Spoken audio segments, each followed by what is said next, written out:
Thank you. We have game number 1 underway between Falcons and Liquid in the upper bracket finals. Should be a very good match. Sunsfan here with Cinderin. How are you doing this afternoon? I'm doing great, Shannon. And you know what? What? We get to watch some banging Dota because this game is going to be, I think, super exciting, to be honest.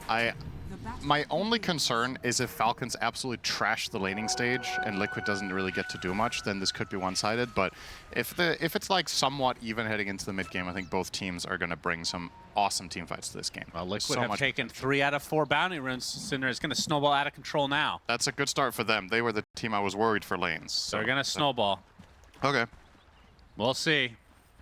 So we do get to see the Dazzle. We talk about this time and time again. Even in the losses, it's just, it feels like this hero is so hard to shut down. We saw earlier today a nice Shadow Wave to prevent the Sunstrike kill onto the range. And you will not get the deny. But we saw Ricky to counter the Dazzle because of the smokescreen and the shard preventing any single target usages, so no Force Staffs, no Graves and whatnot. Very cool way for Spirit to counter it. We're not seeing that here. They got banned. So what's the counter?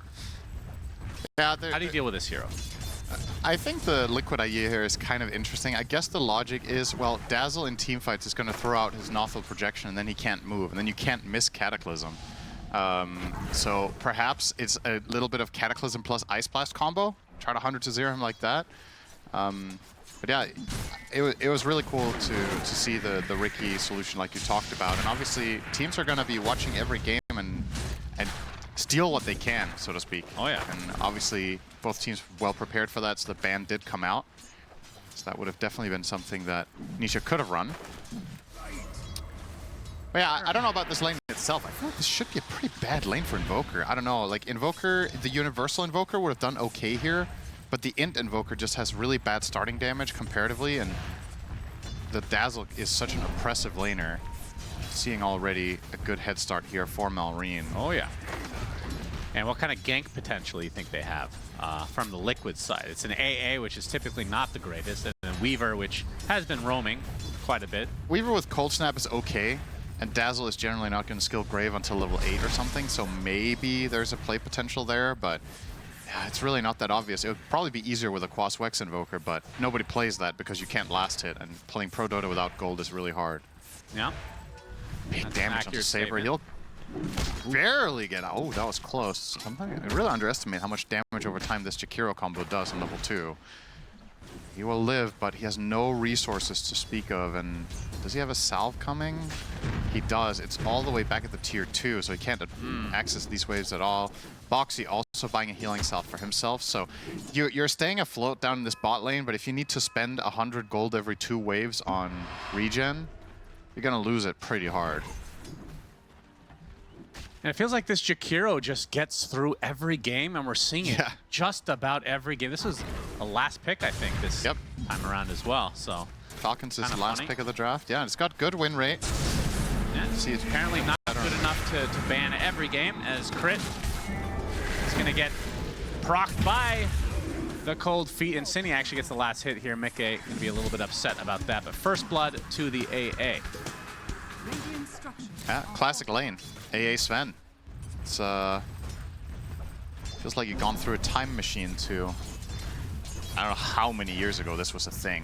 Probably like 10 years ago. It's not as old as Sven Lena. That is true. That's some 6.48B shit right there. That's really old. That's about as old as it gets. As Snaking able to take off the Swarm. We'll take a small Shikuchi there. And they'll be on the cover their tier 1 as Skeeter playing the Ursa Warrior. How's that matchup against Sven into the mid to late game? One of the better ones against Sven.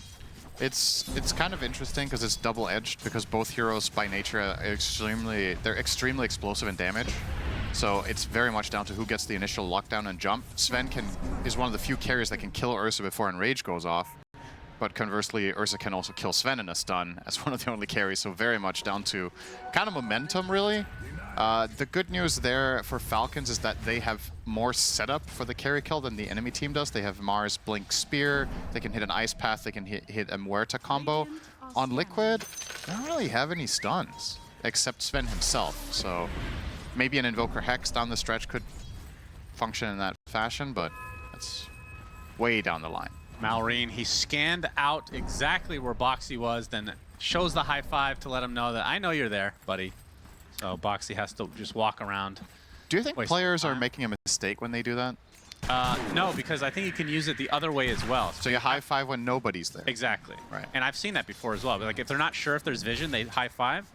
Like, hey, I know you have vision, but you don't.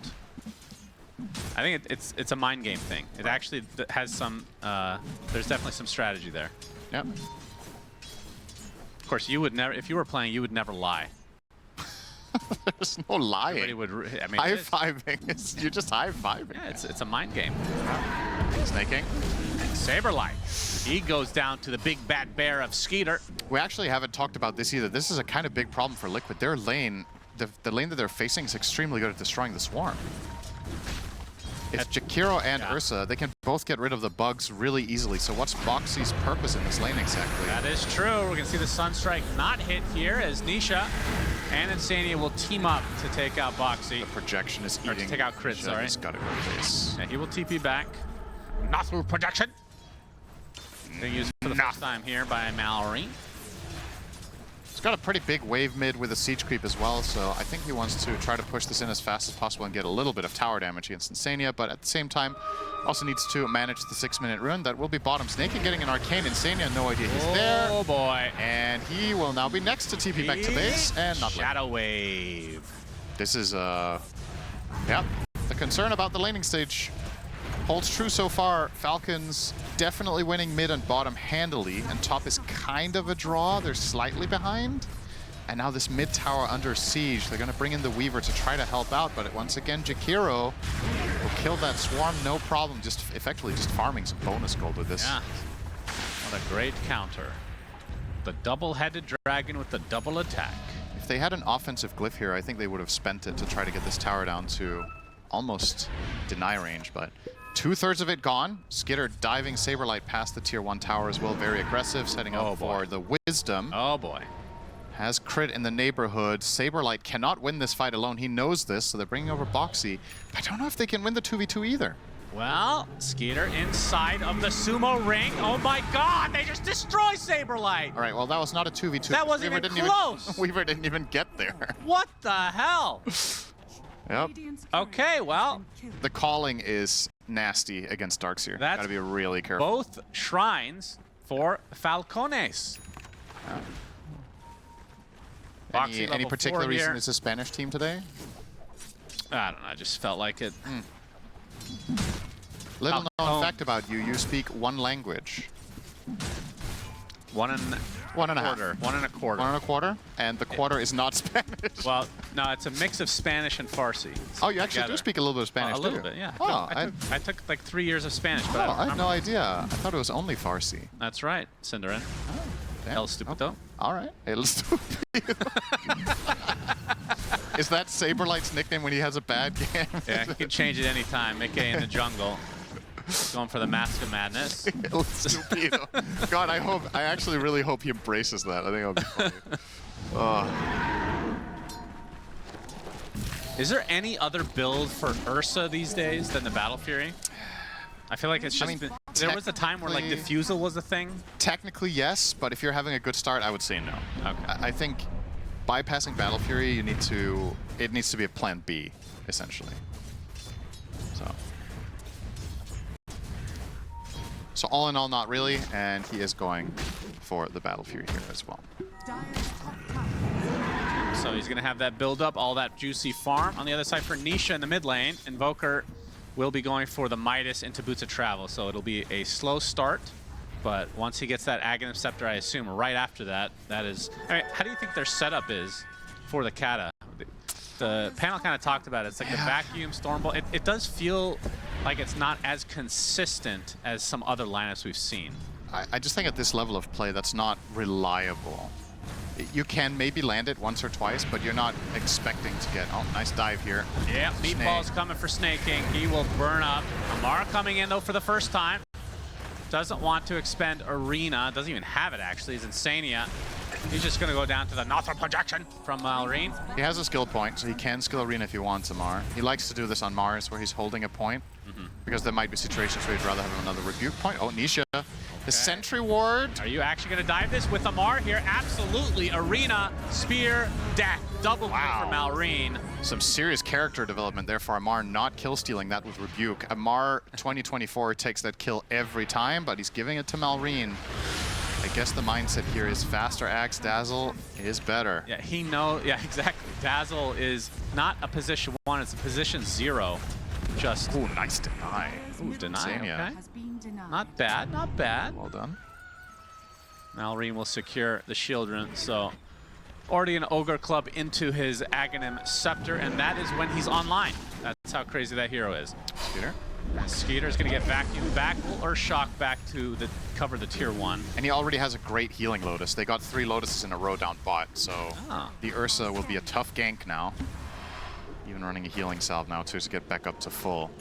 So yeah, things looking pretty good for Falcons. Despite that, it's still a dead even game on gold. But I think some of the things that they wanted to accomplish have happened. And now this one would be the bigger one. They can get Mickey. Good dead shot. Saberlight coming in from the other side though. Places the wall.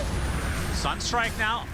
Mar is going to tank it. It's Mickey and company will be able to focus down Amar eventually.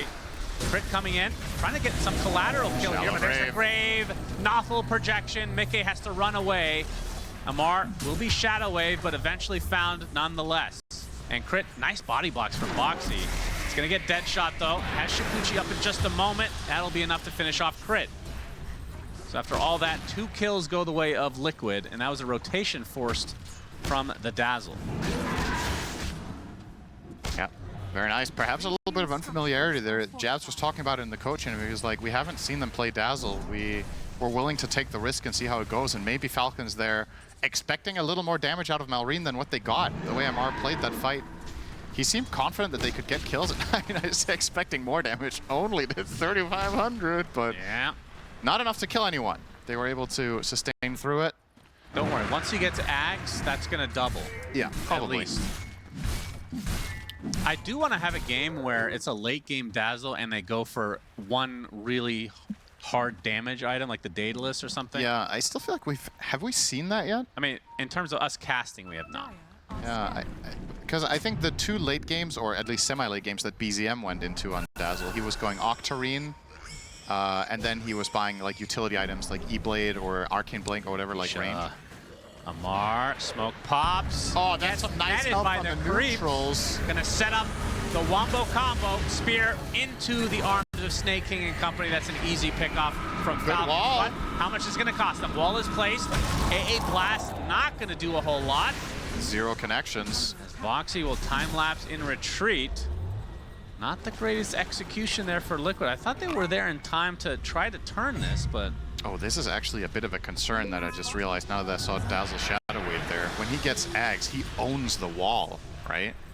Every time the Darkseer puts the wall, this has to be an insane hero against him, right? That's true. Sure, the Hex doesn't one-shot the illusions anymore with Poison Touch, but just the Axe itself should be crazy. Wait, it does not? I don't think that was one of the changes, right? Because like, maybe does that one still do it? I thought that was just Lion. Lion doesn't, Lion Pugna doesn't. It's just the drains, but you think does the Nothel Projection Poison Touch I would assume that it auto-kills illusion. Because if this one does and the Shadow Wave uses them to bounce, Dazzle is insane against the wall, right? Yeah. And he has 2 counters, just flat out completely hard counters the hero. That's your job to pay attention. Okay, paying attention right now. All right, well, he's not hitting it. Yeah, pay attention to that interaction. I'm interested. Yep. I don't remember reading that in the patch notes because it's not like it was a general change. You might be right. I just noticed the pattern, right? But it might have just been the 2 drains only. And I just got ahead of myself and was like, oh, they're making illusions non-one-shottable by these types of spells. But I think you're right. The hexes still work, right? So I would think. Naturally, the Poison Touch would still work, too. We'll see. We'll see. Crit. He's going to get opened up on by Nisha. Gets off his ult, though. He's going to get Tornado. Nothel projection from the low ground.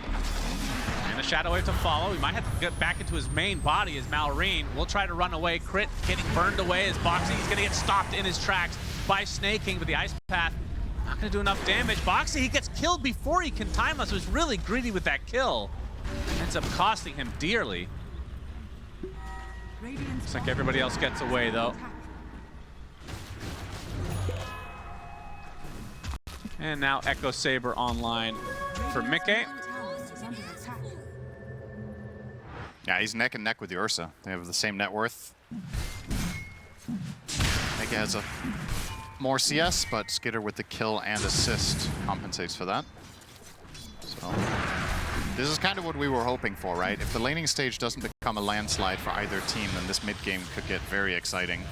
Yeah, the Falcons are All about eyes to are get on a Dazzle. huge power spike here in 200. Yep. I wonder if they're just going to go straight up with that, or if they want to align it with some other items coming in. It's perfect timing because the Tormentor just spawned. So I think going Torm here, and they're scouting it. They're not there yet. Amar has enough for Blink now too, so it actually coincides quite nicely. He might even kill Insania here as well if he wants to. He could arena him. Yep, he's gonna try. Rebuke into the spear. Nicely done, Saberlight. And Mickey trying to catch up to the little piggy that could. He's gonna get Stormhammered though. There's the Sunstrike. Amar looks to be dead. So ends up being punished by Liquid, but this opens up the Torm. Oh my god. Oh my god! Oh jeez! 2 supports get insta-gibbed. Snake King will be rewarded for his sacrifice. Despite that, not so much. Bet Boom still get the Tormentor. Yeah, that is a very Bet Boom thing, isn't it? Vintage Bet Boom. Okay, it's one thing to die 2 heroes to the Tormentor, but doing it with Ursa? Yeah. Couldn't he just have soloed the last half? Like, why do these heroes have to die?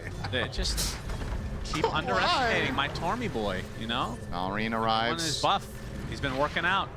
Cover of the trees with the Aghanim Scepter. Yes. Very strong. As we see crit. I like how Snake King just, he's like, all right, I'm just dead. I'm not going to even bother trying to run away. And Skeeter like did a he like hesitated a bit. He's like, I don't care. Should I let them? Nah. It's funny to see that thought process happening live, and it's just whatever, man. I suppose at the end of the day, these resets are not that bad because they didn't cost them anywhere else. The 2 deaths didn't open up for Liquid to take a tower, for example. Then it would have been kind of. Yep. Amar being hounded in mid. Yes, he is. Tornado will clip him. Snaking. Ice Path onto the Weaver. AA Blast again, not really going to do anything. And now Boxy opened up on by Skeeter. Does have the Shikuchi though to get away. Amar still in hot pursuit. That was close. If he could have got a bit of night vision onto that sentry, he would have probably chased him down with the arena, but we'll give up the chase. But instead, would you look at that? Falcons taking the second objective here with no Ice Blast. This feels very safe. For them, Roche will not kill the supports. Yeah, not yet. Next patch. Oh yeah, give Roshan the Tormentor reflection ability. That'll be great. Oh man, that would be sick. It's a 360 outside of the pit. Sunstrike will be a little too late here. Also didn't quite connect. They had pulled Roshan a little bit to the bottom right. Aegis for Skeet. Like you're just walking by the outside of the pit, you don't know they're going for it, and you just die. That would be sick. All right, Nisha. That's a big power spike. 300 from the Cataclysm. And that is when so actually he bypasses his boots of travel. He's gonna go for it after the fact. Yeah. I think he did this the last game as well when he played Invoker. I'm pretty sure he rushed the Ags after Midas and then started getting secondary items. But in that game he had better setups for the Kata. It was clear that Liquid were a bit hesitant to last pick this hero. But they just, it's probably one of those situations where you're going through your list of heroes, you're like, okay, half my heroes get owned by Dazzle, so I can rule those out. Then you look, okay, what do I have left? Sniper got banned. If you can't find anything better, you have to settle. Saberlight, trying to make him use his Surge. He does so. Amar really doesn't want to use Arena, doesn't have to. Easy pick off. Malrine gets the last hit. This should be the tower. I don't think they have a chance at team fighting without their darks here. Malrine will immediately TP in and defend mid as well, or at least try to. Look how farmed Here comes the Shadow Wave. Okay, that was actually not that overwhelming this time around. It was good though. Oh, the Force Spears will get the tower. Cliff. Forced out. And they're dead, so they will not. Well, he might deny it now. Yeah, Malrine. Oh, he's faking it. There it goes. He is going for Force Staff now. We're still seeing Blink on this hero, right? Yeah, I'm guessing he's choosing Force Staff over it specifically for the Cataclysm solution. And I guess also some added utility. Oh boy. Ice Path, Macro Pyre, everything on Mickey. He will try to TP out. It's going to be close. He is out of there. Didn't have any additional follow-up. Might have died if this wasn't a low ground that he was on, because he didn't get pinned to the arena. I think Amar also pinged it. He was like, what? This is a low ground? A little bit of extra arena damage might have pushed him over the edge. I think they use the same materials that the Roche Pit have. It's easy to reuse the assets. At least they made the water a little bit more... Do you remember right when this patch came out, the banks around the new water area had like no depth? Yeah. It looked kind of weird, it looked like a placeholder. They did upgrade that relatively quickly. I'm fine with that. I don't want the patch delayed any longer than it needs to be. That's fair.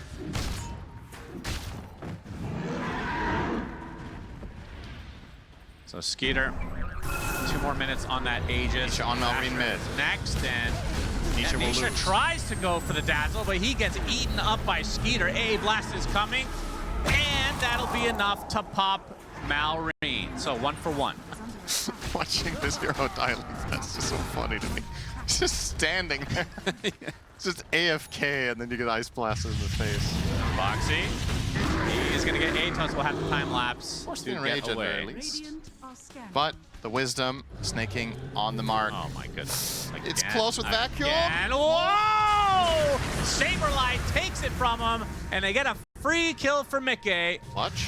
Skeeter, okay, his TP is canceled. I mean, he has Aegis, but they could potentially kill him twice here.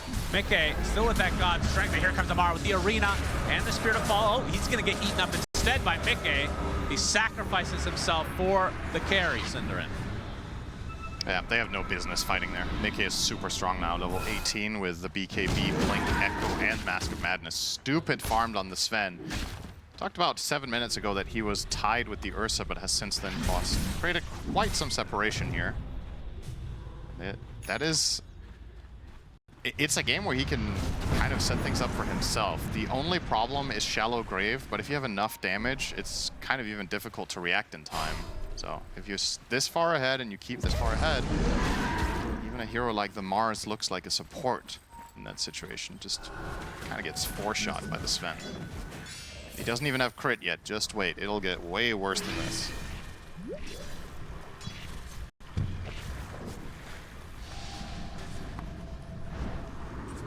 So Falcons, they got the Tormentor, they got Roche, and they got nothing out of either, right? The Aegis is expiring in 15 seconds. Yep, They didn't claim a tower with it. I'll get 3 tier 2s still. Amar. Well, Skeeter will take out Saber. That's actually a big kill. He's the second net worth on his team, 3rd overall in the game. Got so ganked second time there he's been picked off. by Skitter and Crit. Rod of Atos makes that very easy. Okay, Amar is found. Cataclysm, that's enough. Global presence from the AAN Invoker. Help out Boxy. God, I love that voice line. That is nice. Boxy should be able to Shikuchi away. That's another reason this Weaver is really cool in this lineup. You can always get into these weird spots, and you have 2 heroes that can globally assist you. I like it. Yep. And if AA gets the shard, that's actually going to be a secondary setup for Cataclysm. We haven't really talked about that yet, but... Yeah, that's true. The stun duration being 2 seconds is pretty much enough to guarantee a Cata connection as long as you throw it out instantly as the blast comes in. So I'm a little bit surprised to see Insania not even considering purchasing it for that reason. He's got the Force Staff and now a gem, which is very good, of course, but maybe shard next could be valuable. Nisha being hounded here. They have the scan, but they don't have the detection on the Ursa to get there. Snay rocking the 1 sentry ward was not even close. Oh, maybe Insania is waiting for Tormy. Yeah, he's maybe hoping to get it for free and then he'll buy it if he doesn't get it. That would be fine. But yeah, just being able to take these objectives away from Ursa would be pretty damn good. Snay's dead. Yes, Mickey jumps in with the God Strength. See if they can turn this into a little more. As Skeeter will get the hell out of there. I have decent vision here, and Sven did pop the GDS, so he kind of wants to... GDS, wow. Yeah. It's a lesser-known delivery service. Has anybody ever said GDS? I don't know. Has anybody ever said BT dubs? I mean, but GDS sounds like an STD, so I just... Oh, I thought it sounded like a delivery company. Well, I guess... Well, in a way it is. Yeah, okay. You know what? I'll let you have that one. That was good. Malorine defending this tier 2, and Amar making his way over as well. But it is kind of funny that that is the acronym for God Strength. But for as long as I can remember, people in games, if they write it for short, they write GDS instead of GS. And I don't know why, because there's nothing else that would be GS. Malorine. Oh. He's going to use that ult, going to set up the spear, and that is enough damage to take Boxy out. Look at him. And the Tormy is spawning soon, I do believe. So the AA Blast, we'll see if it comes. As the D-Ward is there. They'll have to give it up. So Insania, you're going to have to get the shard the old-fashioned way, my friend. Although, I say that. Still not queuing it up. Falcon's not going to go for Tormy. He's not up yet, I guess. He is now. Here it comes. And boom! Oh, it hurts. And now they can go back in. Yep. I don't know if they saw the blast. Probably not. Maybe they saw the trail coming past them. Either way. Here we go. Let's see how many casualties it'll be this time. 0. Great job by Falcons. They stay alive. Bad shard. Yeah, what were the options? It was crit or Amar. Yep, Amar would have. Yeah, they would have way rather had Amar. He's queuing it up himself, so he would have saved that gold. Oh well. Oh. Red, he's gonna be found. Oh my! Sunstrike not needed. Just don't get caught, and you don't die. But if they see you for half a second, they're out. The projection. They have a lot of damage on this Sven, but they spear him away. Actually, Amar didn't get in range for the wall. Ooh. I think he might have actually been countered by a vacuum there from Saberlight, or the slow from the wall when he was going for the spear into arena combo. If that lands, that's a clean kill on Sven, which is about as big as it's going to get right now for Falcons, but unsuccessful. They get the tower. By the way, Saberlight has one of the coolest cosmetics in the entire game, the red wall in the mid lane right now. It's so beautiful. Wow. I love this. It's incredible. It's one of my favorite ones. I'm surprised you like sound that super sarcastic. That one's cool, you though. always complain about like different color schemes for different heroes not making sense. It's red. Why would you like that? It's so different. It's cool. I agree.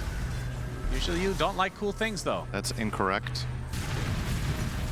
You didn't like Tower Shaman. Wow, that is like the perfect example of how I don't. Let's see this spear. Yeah, oh, yeah, he was going for it. That vacuum from Saberlight is mega clutch. Wow. Actually. Perfect timing. Sven would have been in big trouble. Roche again. Shannon, we follow the timings. Falcons take Tormentor number 2, and then they will also go for Roshan number 2. And once again, Liquid. Are they actually looking to contest this at all? They hear the roar. Yeah, we see some TPs. The Swarm is going to help them. Arguably. Boxy on the outskirts of the they're hesitant. They don't know for a fact whether they can get away with this. Now, Skitter's back in again. Amp damage rune. Sunstrike gets the vision. It's not enough to kill Roche. Amar with the BKB is going to get the spear. Saberlight snatches the Aegis. He's going to stay alive a little bit longer here. He gets outside of the pit, in fact, as the meatball. Is that going to be enough to take out Skeeter? Not quite. He's burning ever so low. And Sven and company and Liquid overall trying to aggress. Atos going to find the target onto Malorine. This would be a huge kill. That's a nice ice path from Snaking, but they have the connection. They have the burst. Down goes Malorine. And Saberlight retains the Aegis. So it was a Radiant Roche kill, but this is starting to look really good for Liquid. That second Roche steal is massive. This is when Ursa would have liked, because now Skitter gets his BKB. This would have been a perfect time to have the Aegis for a good fight. But now he only has that one BKB. Oh, Snaking. Goodbye. 4 shot. God Strength expired, so he needed 4 hits.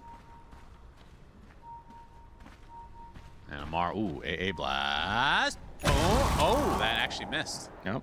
Perspective. Cataclysm, Tornado, man. Was that Kata? Yeah. How did he not see him then? Well, he blinked right after Cat. Oh, he blinked after Cat. Okay, I thought he used it after the Cat, or the blink came off. Yeah. Here we go. So Saberlight with the vacuum into stealing Aegis. Very clutch. Skater tried to counterplay it by using Enrage against the vacuum to make it short, but the problem is then he's burnt his Enrage, and he gets so low from this that the fight is over for him. And then Liquid just chase them down and get some extras. 8K the lead now. Yeah, Liquid coming into this tournament hadn't been playing particularly well with Saberlight, but they have definitely turned it on now in this playoff stage. Had a pretty solid groups. I wouldn't say they were by far the best team. In the playoffs, they have looked masterful. Nisha, ooh, quick blink. Amar burns Arena and BKB, and with that, Liquid would want to smoke. Malrain, he's on the high ground. Uh-oh. Okay, they might have to settle for snaking. Nope, he got off the helm. They got him, and the crits from Mickey delete Malrain. He got off the harpoon and two-shot him. Double crits. Try to grave that. 1750 into 1750.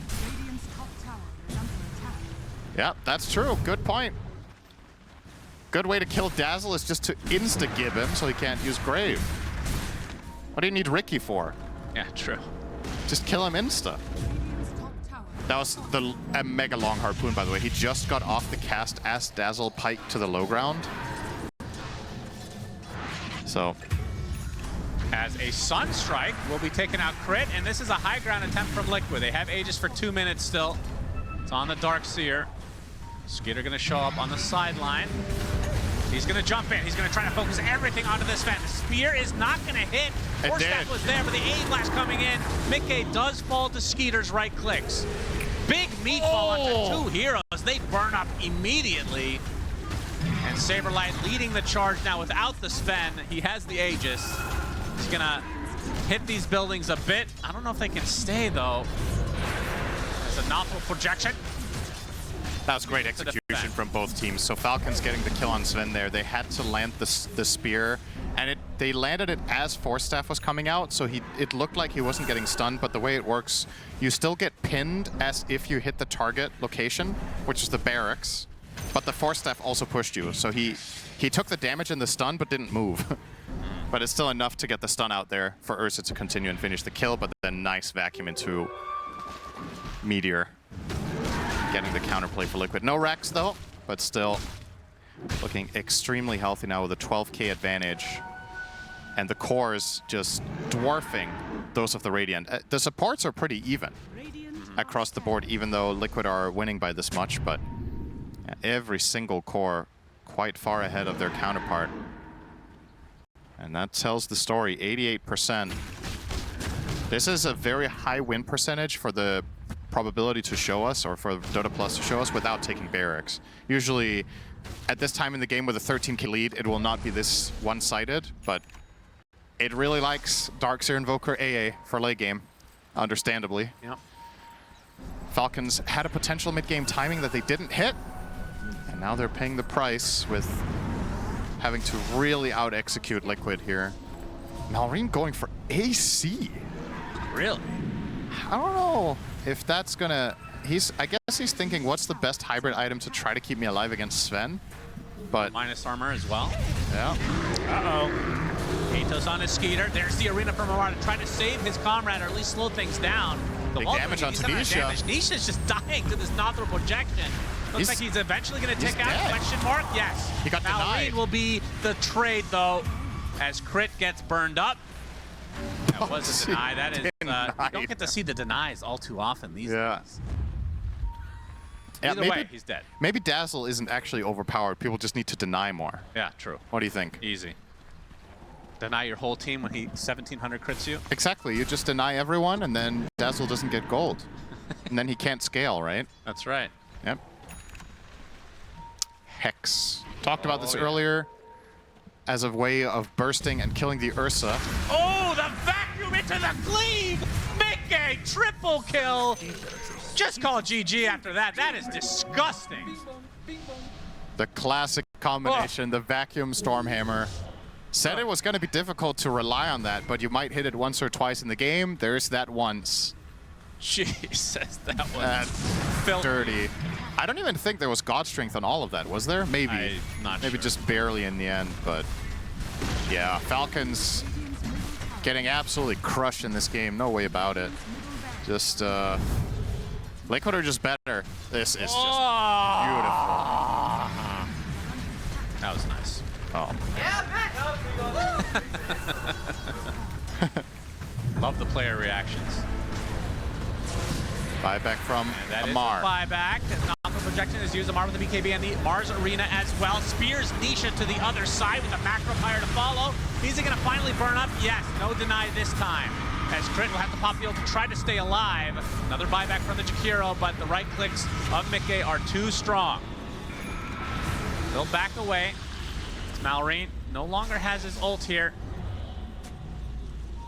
Without this Invoker, they will fully retreat, it seems. But that did require 2 buybacks on the side of Falcons. And of course, they are 2 racks down at the moment. Yeah, at this point, you're relying on an insane Ursa jump with Mars. I think that's the only real way you win a fight here, but who's your primary target? We've seen them isolate and kill Sven and lose a fight. We've seen them isolate and kill Invoker and still lose a fight. That's just all 3 cores on the side of Liquid have so many items and so much teamfight impact that I'm not even sure that a clean kill on one of them is good enough. So the level of execution required here is exceptionally steep. Now, Skitter with the Abyssal, of course. Maybe you start off the fight by killing something like Weaver or AA, and then you kite if you can, but you're looking to kite Invoker Sven Darkseer. That's a tough task. Roshan will be up very quickly. This is a short clock. You can see that little golden dot. Bug abuser.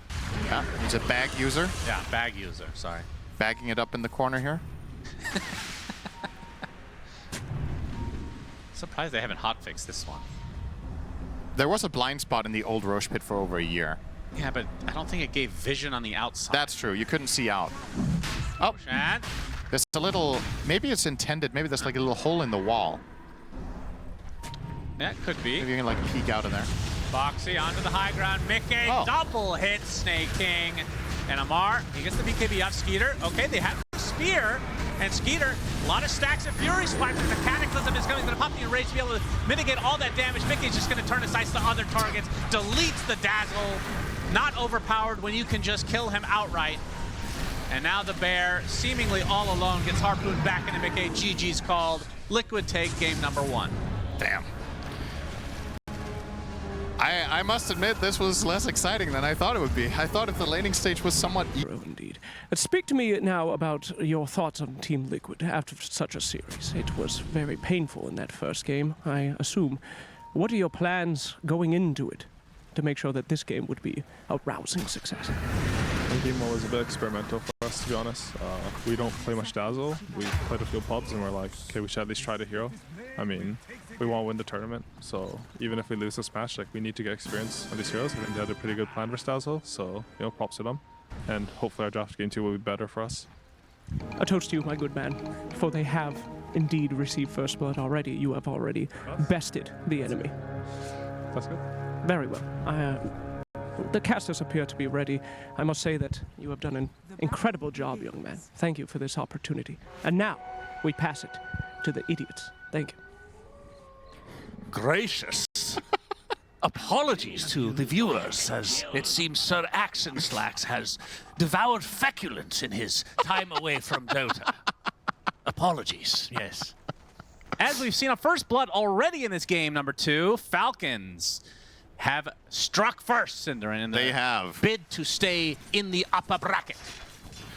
Now, after being assigned the title of idiot by Slacks, I will be cautious with my predictions here. But I must say, I really do like Liquid's draft a lot this game. We've had in this playoff stage, there's been... It's you need to hold your horses, young man. Crit will be taken out. Boxy will be the trade. Well, I can't stop talking like that. This is the problem. You'll snap out of it, I trust. Okay, go ahead. I trust you. I feel like there's been, in this playoffs, there's been some drafts where you've been like, all right, this looks pretty favored or one-sided, potentially if this or that happens. I'm very worried for Falcons in this game that if the lanes do not go well, I'm actually struggling to even see a path to victory. We're at that level here. So I think they would probably themselves kind of agree with that this is a very early focus strategy for themselves. But if you're a world-class team, you can trust in executing on that level, right? Yeah. In some games, that is going to be your strategy that you just have to deliver. And, well, so far so good, I suppose. They got the first blood, they got a kill, but... Mar gets killed off as Crit. This is a triple team here. Mickey going to be teamed up with Boxy and Insane to try to take out Crit. I don't think they can go any further, but the dead shot into the right click. Oh, One more from Insane. No. The health salve keeps Crit alive. Beautiful execution, though. More resources down the drain for Falcons. And this is something I want to say that Liquid will more or less only do against Viper, is tri-laning like this. Specifically trying to break down Falcon's game plan of dominating that bot lane and snowballing the game off of that by bringing the 3 heroes. This is obviously going to cost Saberlight in the top lane. He has been playing 1v2 for a bit. But as Night Stalker against these 2 heroes up here, it is actually possible to get some decent-ish experience at the very least. You can go and pull the wave because you have the Hunter in the Night movement speed against Jakiro as well. And right now, the lane placement for Saberlight, it's actually quite good, just sitting here. So he should be able to get some CS, as the next wave will also push into him soon. Yeah, that's a pretty good courier kill. A lot of consumables on there with wards as well. Nisha's getting bodied, though. That's the good news here for Falcons. Malrine is crushing. 16-4 against the 8-0. Yeah. And also, I believe Malrine was the one to get the first blood. So very far ahead and putting it to good use. Yeah, they're going to need more of that. For sure. As you can see, the win rate for Night Stalker right now, this is a position 3. Yeah, the panel was kind of talking about position 3 versus position 4. How do you prefer this hero? I personally prefer him as a 3, but I think part of the strength of the pick is the ability to flex. Yeah.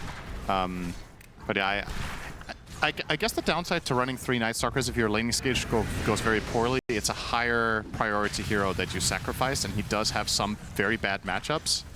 But you know, that's something you need to solve when you pick it. You can downgrade it as you see fit. Boxy.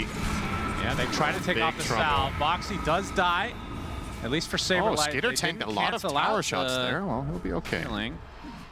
No mana for the Void on Yeah, but this lane is in great position for Saberlight. He's going to be super happy. And so, other than the lanes, how does Viper fit into this lineup? How does he fit into a game of Dota these days? Typically, you look at breakable heroes. That's not really the case here. Viper Strike is amazing against Tiny. I think that's the main thing they're looking at, is the lane matchup itself is good for Viper, and then later in the game, you have a fuck you button against Tiny. You know, it's like the team fights, the way Tiny structures fights is a lot about going in either with Shadowblade or Blink. You go and you start hitting someone and you continue to cleave throughout the fight, and then a lot of the time you kind of reset the fight and create some distance and then go in for a second volley. If you go in against a team fight that has Viper in it and you get Viper struck, you're staying there. And then you can't really fend for yourself. You might have ridiculous amounts of damage, but you can't output it. Oh, big damage, speaking of. Crit. Oh, yeah. Completely comboed there under that sentry ward. Very nice. Well, Saberlight getting chased out by Snaking in the meantime. He's going to steal a little bounty rune action. We'll have to TP back to base, and it's going to turn daytime relatively soon. He should be able to get most of the way back to the towers by that point. But then his time in the daylight, it begins, Cinderin, which is usually quite rough. Yeah. Which will mean they cannot really afford to leave him alone for a considerable amount of time. This top lane is going to be very, very difficult now. I actually genuinely thought Saberlight would get more out of it than this. He has got 9 denies, which is pretty good, but he is very, very poor himself. Only 12 CS, level 3.5. The Viper that got tri-laned for a little bit for comparison is 4.25 and almost 4.5. So don't really know if this trade-off for Liquid paid off as much as they had hoped, but I guess if they could like freeze the game here and look at the net worths, I still don't know if they would regret it. Like, this wasn't the best, but it might have been better than just playing 2-2-1 and then probably losing both lanes. So Yeah, you can just see Skeeter. He knows what position he's actually just going to dive and kill. Yep, that is not good for Liquid. Good luck. Early 1K lead here for Falcons. Malrine, he's going to be teamed up by Crit, but Nisha able to waning rift to the high ground. Mar, in the meantime, he's going to tank up this cold feet, and Mickey and Insania will be able to take him out in tow. Insania getting a lot of kills. I think they would like at least 1 or 2 of them on Mickey at this point. Malrine. Skater level 6 against level 3 Nightstalker. Yeah, and there's a Rolling Thunder that's going to be coming for him in just a moment, I do believe. 30 seconds away from the Wisdom Shrine. Saberlight is now level 4. There's the Swashbuckle. And now the Rolling Thunder, easy pick off. Saberlight's game feels super over right now. He has lower net worth than his 5 AA. Right, they did this to themselves. Well, They tri-lane at the beginning. It's a Night Stalker. Yeah, yes and no. It kind of was forced upon you to an extent by the Viper pick as well. I don't know if this Viper Bounty Hunter into tiny AA is an enjoyable experience without the 3rd hero.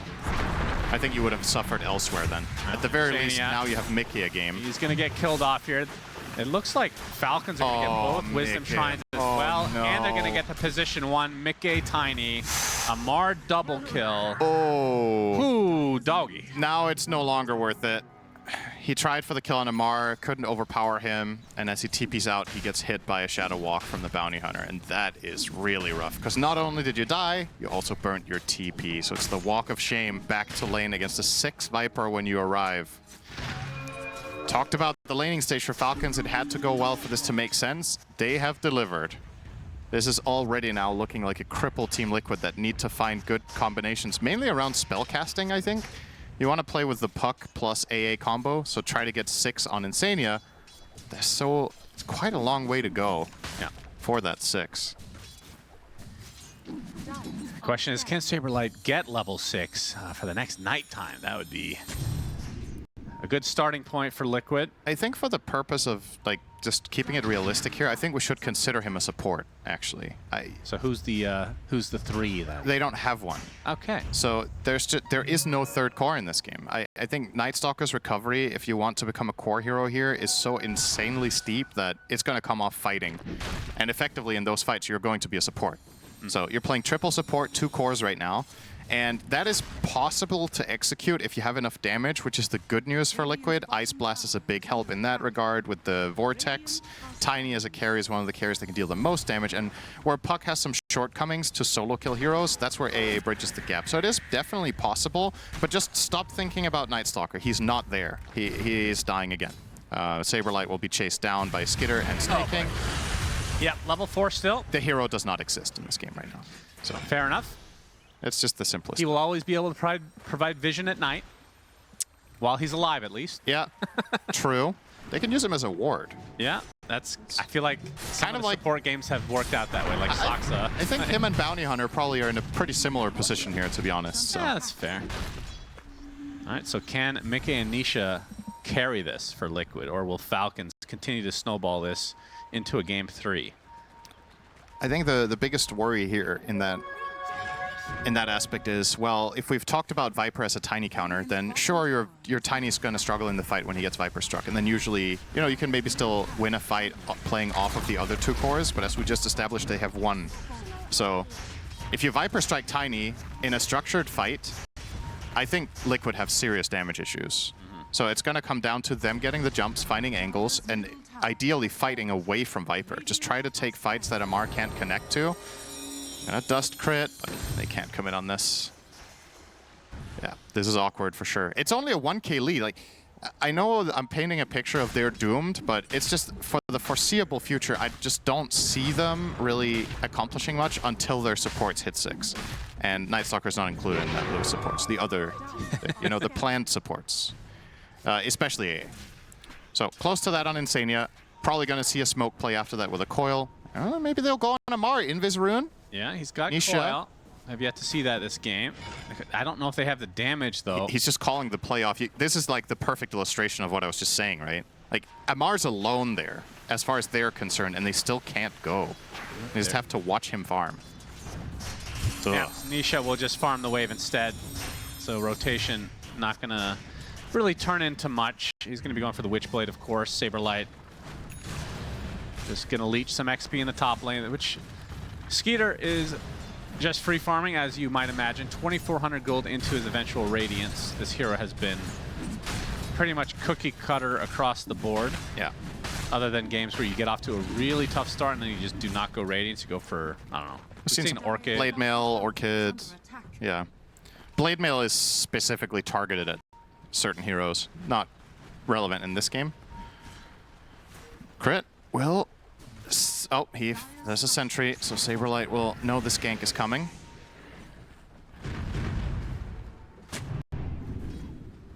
Yeah, there are some stacks in this triangle, and the Falcon side are trying to take a few of them away. It'll be a little bit harder to get those Ancients, though. And Saberlight has hit level 6, and they have Ice Blast now. Yep. So perhaps those kills are achievable. Here, Rolling Thunder, Saberlight, he's slowed, and he's going to get off the Crippling Fear, but it's just not to be. Falcons completely dominating this early game. Sacred Relic about to be online. The silver lining here is if they're killing cores, as long as it's Night Stalker every time, then the win conditions get a chance.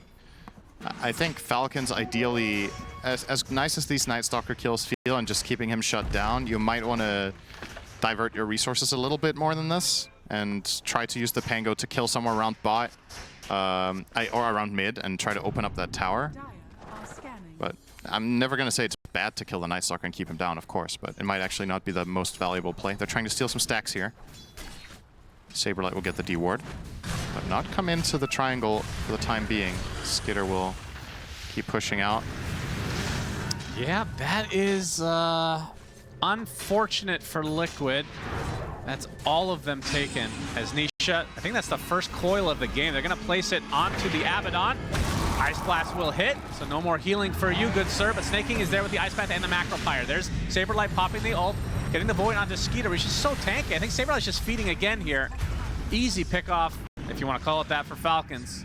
Yeah, lapse of judgment there from Saberlight. Thought he had an item. Not the case here. Usually at 13 minutes on Night Stalker, you have an item. He has Phase Boots. So. Oh, that ult does tough. give him a lot of damage, you know. For what it's worth, if you had an Echo Saber there, that would actually still have failed. I think they were not really that close to playing Ice Blast, Skitter. I think, just needed to hit a little bit earlier. Yeah, it's tricky though against Abaddon always. So mission failed, and Liquid a little bit desperate there, looking for the coil play onto Abaddon of all heroes. Says they're going to try to go back in here. It pops. Boxy will take the dual breath. Skeeter coming in from the north as there's the Pierce the Veil. Will delay things a bit. The rest of Liquid are actually coming in. Yeah, Ice Blast is up and ready to go again. Rolling Thunder doing a nice job of mitigating a little bit here as Skeeter attempting to get out. He'll live. Super low. As Saberlight cannot close the gap. Skeeter just barely lives. They needed that badly. And in the meantime, Crit will get one Wisdom. Looks like Liquid will at least get the other for themselves, but yeah, definitely a little bit on life support here. I do want to mention one thing. The Nisha Puck Cinderin. I mean, it's his best hero, is it not? I remember the days on Secret where he was just solo carrying. I would say Puck and Ember for me are his most iconic ones. And he's 3-0 in this tournament. At least a couple TI games when he was on Secret and they went to the finals. Yeah. But this Puck was, even in games where they're behind, he will pop off. He has not popped off yet, of course, but... It's tough heroes to kill, right? It is. The enemy cores are very tanky. Oh, nice setup from Snake. Fire onto 2. Saberlight and Nisha both get dual breath, and with that track now, attempts to TP out, but it is not to be. So now the gold will start rolling into Falcons as if it wasn't already. One more death for Saberlight, and he is an imitation of Agent 007. 0-6-0 right now. Tormy's actually a little late. Look at that. That was like a few seconds late. Yeah. It's interesting. I don't know what that's all about. Yeah, I don't actually know about that. Maybe it's related to the Roche Pit bug, you know? Just lost in that alternate universe. They wait out the AA Blast, and now they can get a freebie. And the tip comes as well. So Shard will go to Snaking. He'll get both the ice and the fire. Dire's middle tower is under attack. And the question is, will Liquid try to do what some of these other teams have tried to do, which is the old school, just cutting waves for literally 30+ minutes to try to delay this thing, because this is looking very ugly. That's one of the big upsides to Puck this game, and I do like the way that you're thinking here, because that's kind of where we are at. Realistically speaking, Liquid's lineup would be amazing at teamfighting right now if all their cores were online, but they lost the lane so hard that you probably are in a position where wave cutting is the main play. You might be able to find a play here, perhaps. Amar? Yeah. They still don't go. They had the opportunity, but... He has a force staff. If they coil him, he's just going to force staff out and live. And there's no counters to Puck cutting right now. They don't have an Orchid. So Nisha could probably do some work around the map. They're going to smoke up again, though. I hope they don't go on a Batten for Liquid's sake. I feel like this has got just a disaster waiting to happen, but... Yeah. Seems to be the plan. Ice Blast. Ice Blast is going to be avoided, and I think that missed. just ends it. That just ends the attempt. They do pop the ult, but they're not going to be able to get anything else. As And in the bottom meantime, lane, more disaster for Liquid. nice track gold for 3 of them. Yeah, Marine takes the big this bounty. is shellacking already. Well, there's been a lot of one-sided games today. You gotta say.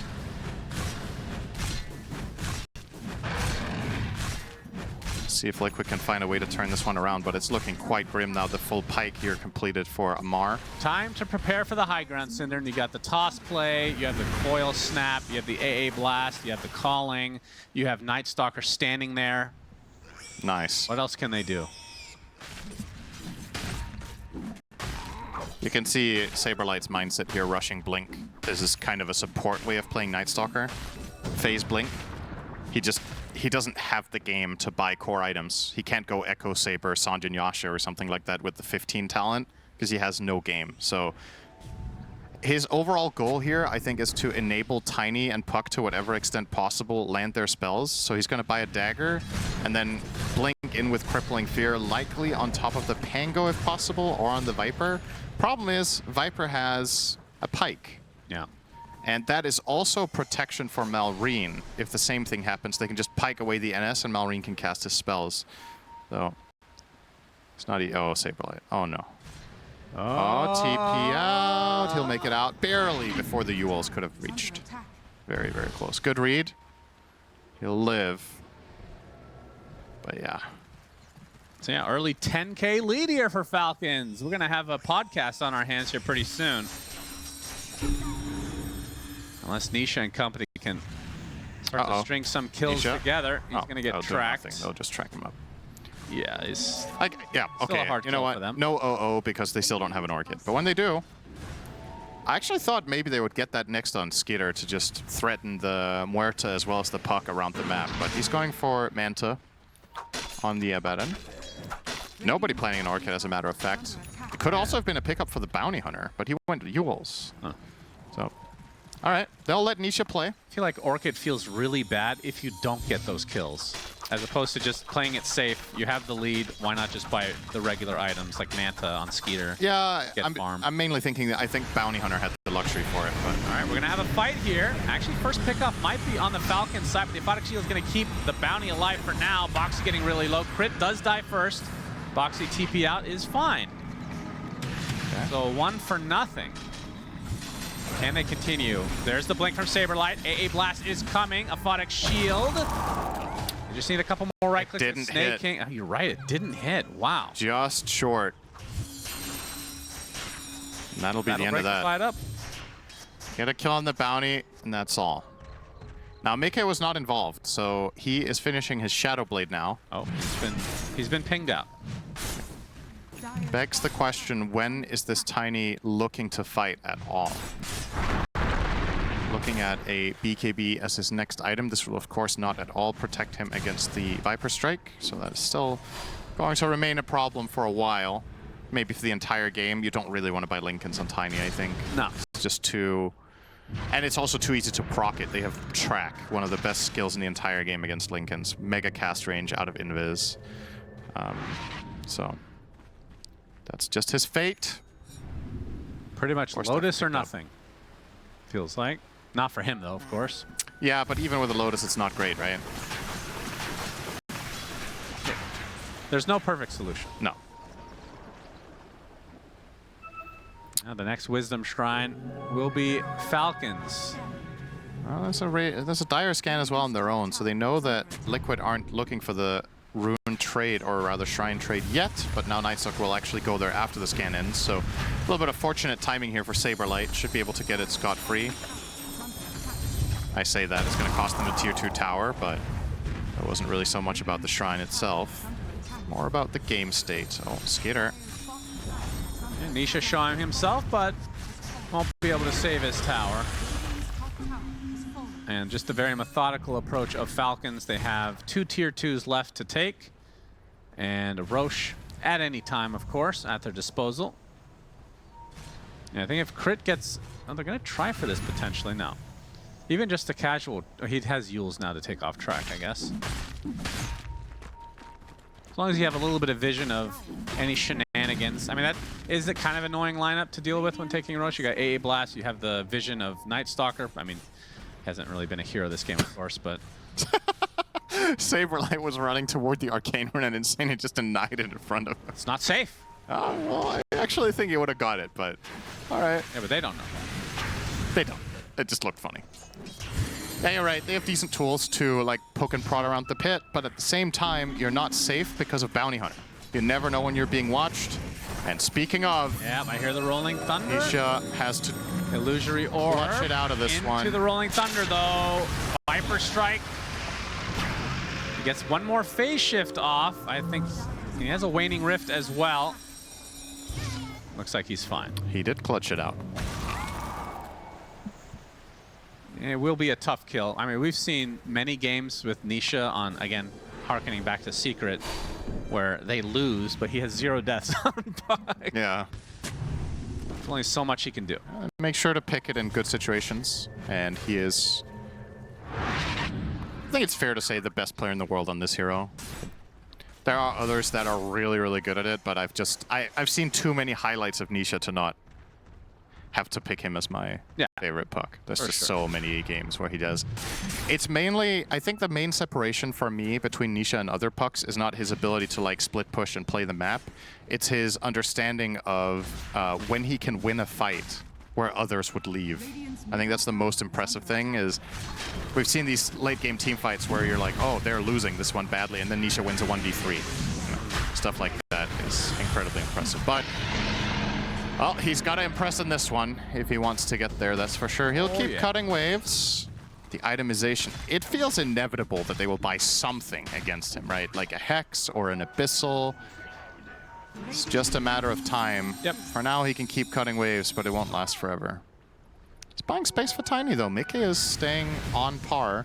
And if you look at the game in its entirety, the main difference is just that Nightstalker still has no game. But the rest of the heroes are staying somewhat afloat. Yeah, to be honest. That is true.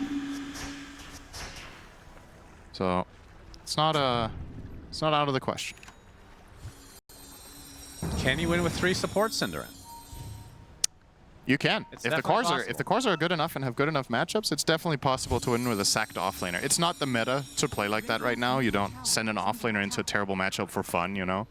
But it's definitely harder, but not impossible. Nisha opening up here onto Snaking. Well, you use the coil as well. It's not dead. Not going to lead to the kill. And the rest of Falcons are going to try to... Oh, Saberlight's actually going to pop the ult. They're going to pop the dust as well onto Crit. As Snaking taken out by Insania with that Ice Blast. And they're going to get a second support. Very nicely done from Liquid. Finding scraps across the board and wasting the Aegis timer. Yep. If you can play good macro, it's definitely possible. If you can outplay the Bounty Hunter, you can keep pushing the lanes correctly and not get caught. That was finally a moment where they got a lot of value out of Saberlight, gave the clear vision for the AA Ice Blast, got the chase down onto the Bounty Hunter. Now it's daytime though, so what are Falcons gonna do? In an effective 4v5, oh, Malrain. They're looking for Boxy. He's Boxy here, snaking on the cliff. Actually puts himself in a weird spot now. Will finally swash down. Insania trying to provide some support, but there's not enough support in the world that can deal with that. And Mickey now with the Shadow Blade. So Shadow Blade, Echo Saber, BKB will be going for the crit into, I assume, whatever the hell that item's called. Revenant's That's right, the brooch.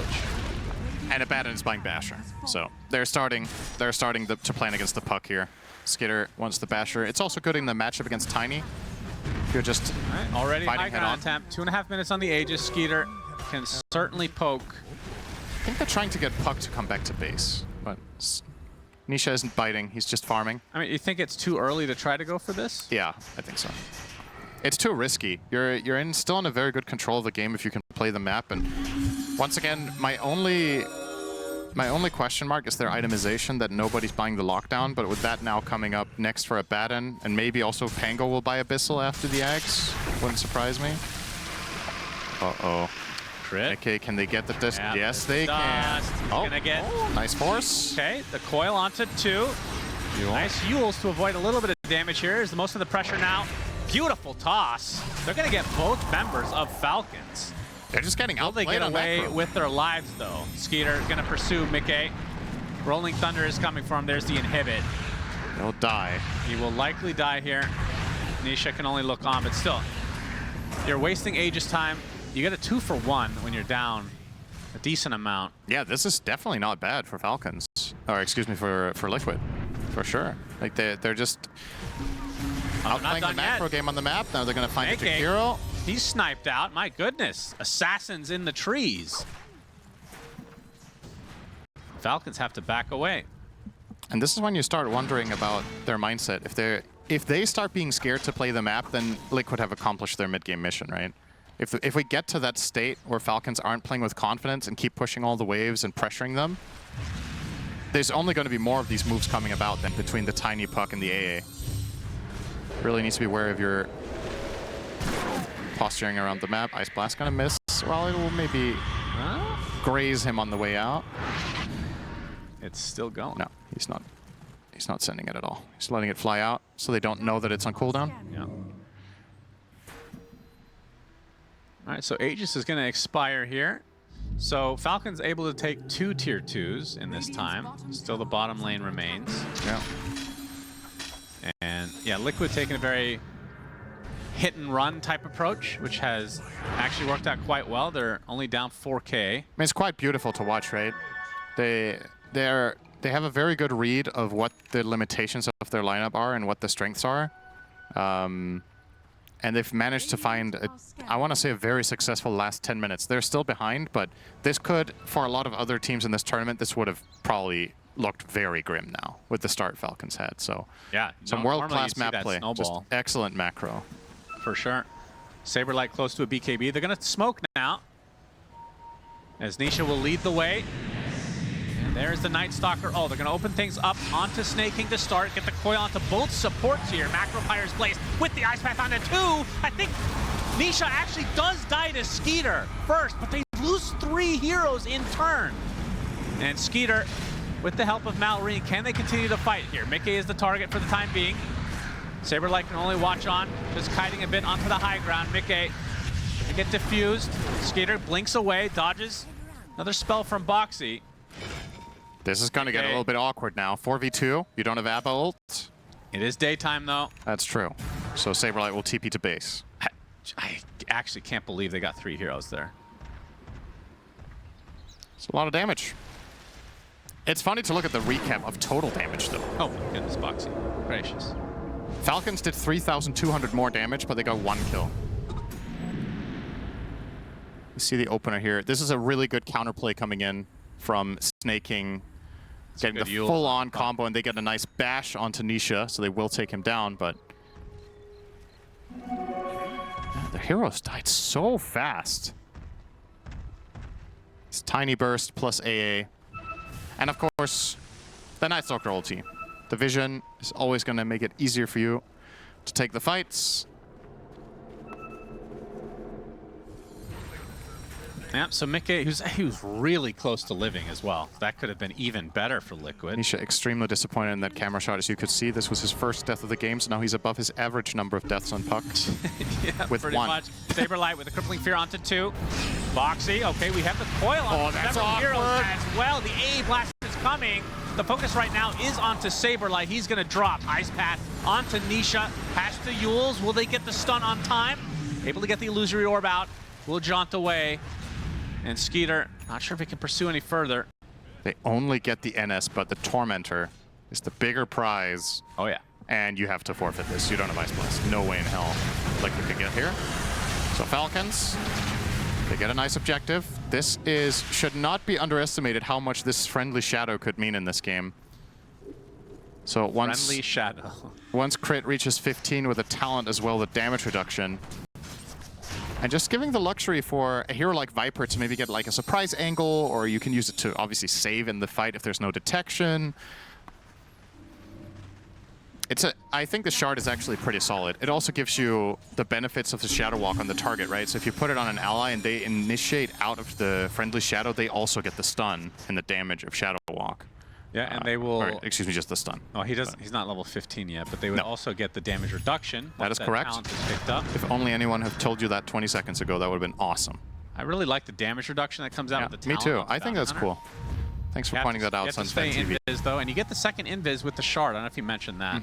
Yeah, you do. Very important pickup. It's actually good. Silver Edge now on Mickey. So can they get the break silence combo onto Skeeter? Nisha, he's going to get Abyssal right off the bat. He's done. Right? No. Gets off the illusory orb, though. So not able to get the perma-stun they were looking for. They do find Saberlight. And he does not TP out in time, but the coil onto 2. Here comes the AA blast. It's a baby one, but it's enough. 2 cores dead for Falcons as Mickey and company can focus down crit. Amar able to TP out, but Saberlight, the sacrificial Night Stalker, they get 3 in return. Amazing result for Liquid. And this... I really thought they had the puck kill there. It looked like they were going to get one more stun out of the Pango for the perfect chain, but he somehow barely got off the phase shift. You're going to see the replay here. So they open with the Abyssal. He just barely drove around him instead of bouncing off the wall. If Nisha gets stunned one more time there, Falcons win this fight. Yep. But instead, Nisha gets all his spells off, gets a beautiful combination here. And honestly, this is probably the worst case scenario for Falcons, is going on puck and failing is worse than not initiating at all. Like that's actually, it's almost better for them if Liquid go on them than them going on puck and failing. So really high risk, high reward kind of play. It fails that time around. And Nisha is starting to reach potential critical mass here now with the Octarine Parasma working on Ags. He's feeling confident. He's not buying a secondary defensive item here against the Abyssal. No Lincolns planned, no BKB. He just trusts that the HP he has will be enough and that his teammates can cover for him. Falcons now smoking up. Yeah, it's gonna break. There's the silence to start things out, so Pango can't do much to start this fight. And the bounty is completely isolated and destroyed. Mallory gets off the Rolling Thunder. Viper Strike onto Mickey. AA Blast is coming in, but they've already lost the Tiny. And maybe the fight with it. The AA will follow suit into the grave. Oh, he's stunned. He failed the jump. Oh. My goodness. I was surprised Nisha even went in there. I think he misjudged the angle of his hero, so when he was trying to blink out of the phase shift, he had to do a little bit of turning and immediately gets caught by Ice Path. You gotta nail that perfectly. You need to know which way your hero's facing to get out of there. The moment you turn even 5 degrees, you're dead. And that's big for Falcon. Man, this game... It's funny how this game is going the way I was expecting of game 1, like with a lot of exciting mid-game fights. Yeah, it started out shellacking, but it's definitely come back. Let's see, as we have a pause, we have plenty of time to look at this replay. This was a great showcase of the Tiny issue, right? Yeah. The fight we just saw. He genuinely couldn't play. He just got chain stunned and Viper struck. He didn't even get BKB off. Nisha, which he was facing forward, right? Yeah. Yeah. Yeah. I mean, it is... He had a gem, too. It's a very big swing. They did have 2 gems. Yeah, they might still have one in the base, Were but... they carrying both at that time? Because before the fight, it still had the icons up there. Saberlight snatches the Aegis after the pause. What? What? That is insane. We need to see a replay of that one. My goodness, that is a huge get. As Liquid continuing to refuse to let Falcons take over this game. Here we go, in the pause. So, oh my perfect. God. Beautiful. Insane, man.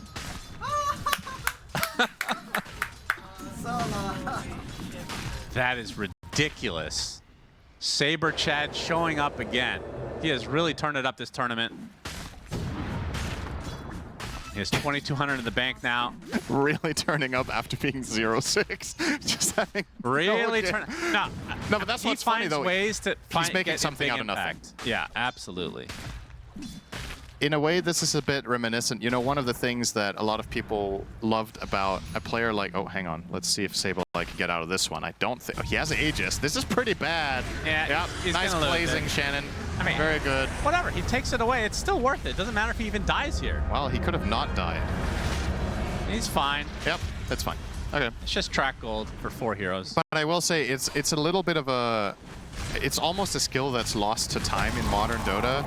The sacrificial offlaner and doing a lot, or doing as much as possible with almost nothing. That was something that I personally really enjoyed playing and watching, that style of offlane, but it doesn't really fly very well most of the time. It's not really what you're aspiring to do in the game, but this is a little flashback of those like 1v3 offlaner, what can you do? Every once in a while, it's fine. If this was the standard, then I would fully disagree with you. That was awful.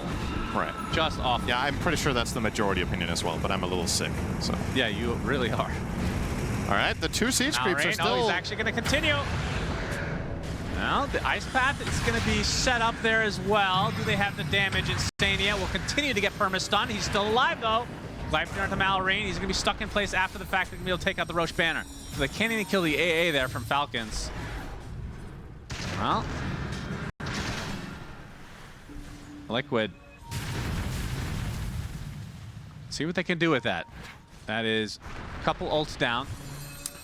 I do think you raise a fair point, though. Like, you're still looking at the net worth, right? And Saberlight is 7,500 or 7,000 behind Amar.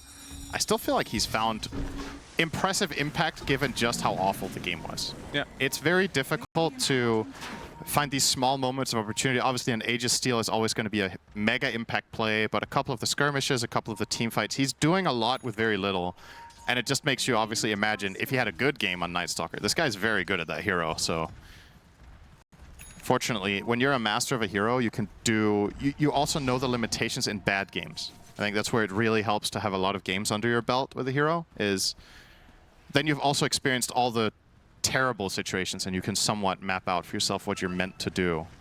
I think that's played a major part in his itemization here as well, of going the Blink BKB. He just knows, all right, this is a bad NS game, I'm struggling, I have to do this or that. Yeah.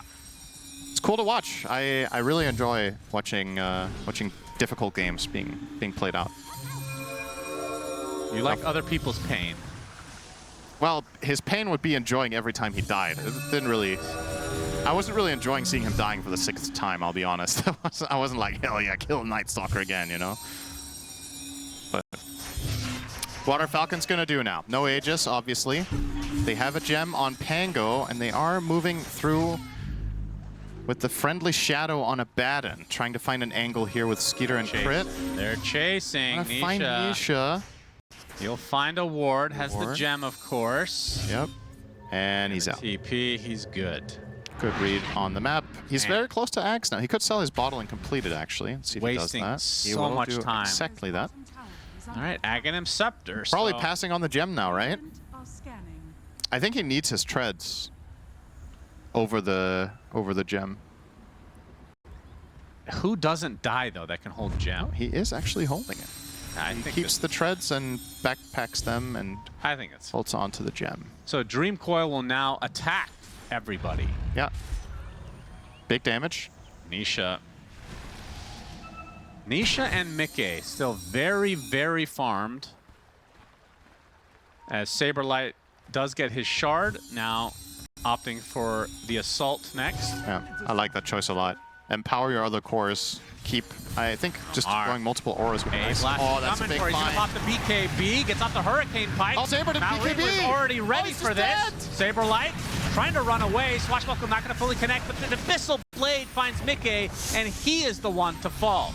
Oh, uh-oh. And they find Nisha. Oh, he just juked him. Juked him real hard. That might go very differently if Saberlight pre-BKBs there, so he can keep hitting the Viper.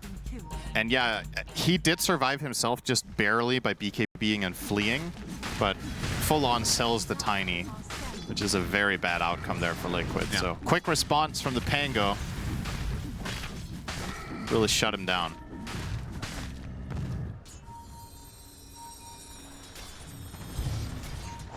Boxy in a very precarious position here. Considering it's a 4v5 situation, but they have Arcane Rune on Nisha. We've seen Magic. Blast. Okay, that Ice Blast is going to hit absolutely nothing. Okay, that's a big spell down. They Yule it off. Yules into the ice path. Do they have the permastun onto Nisha? Yes!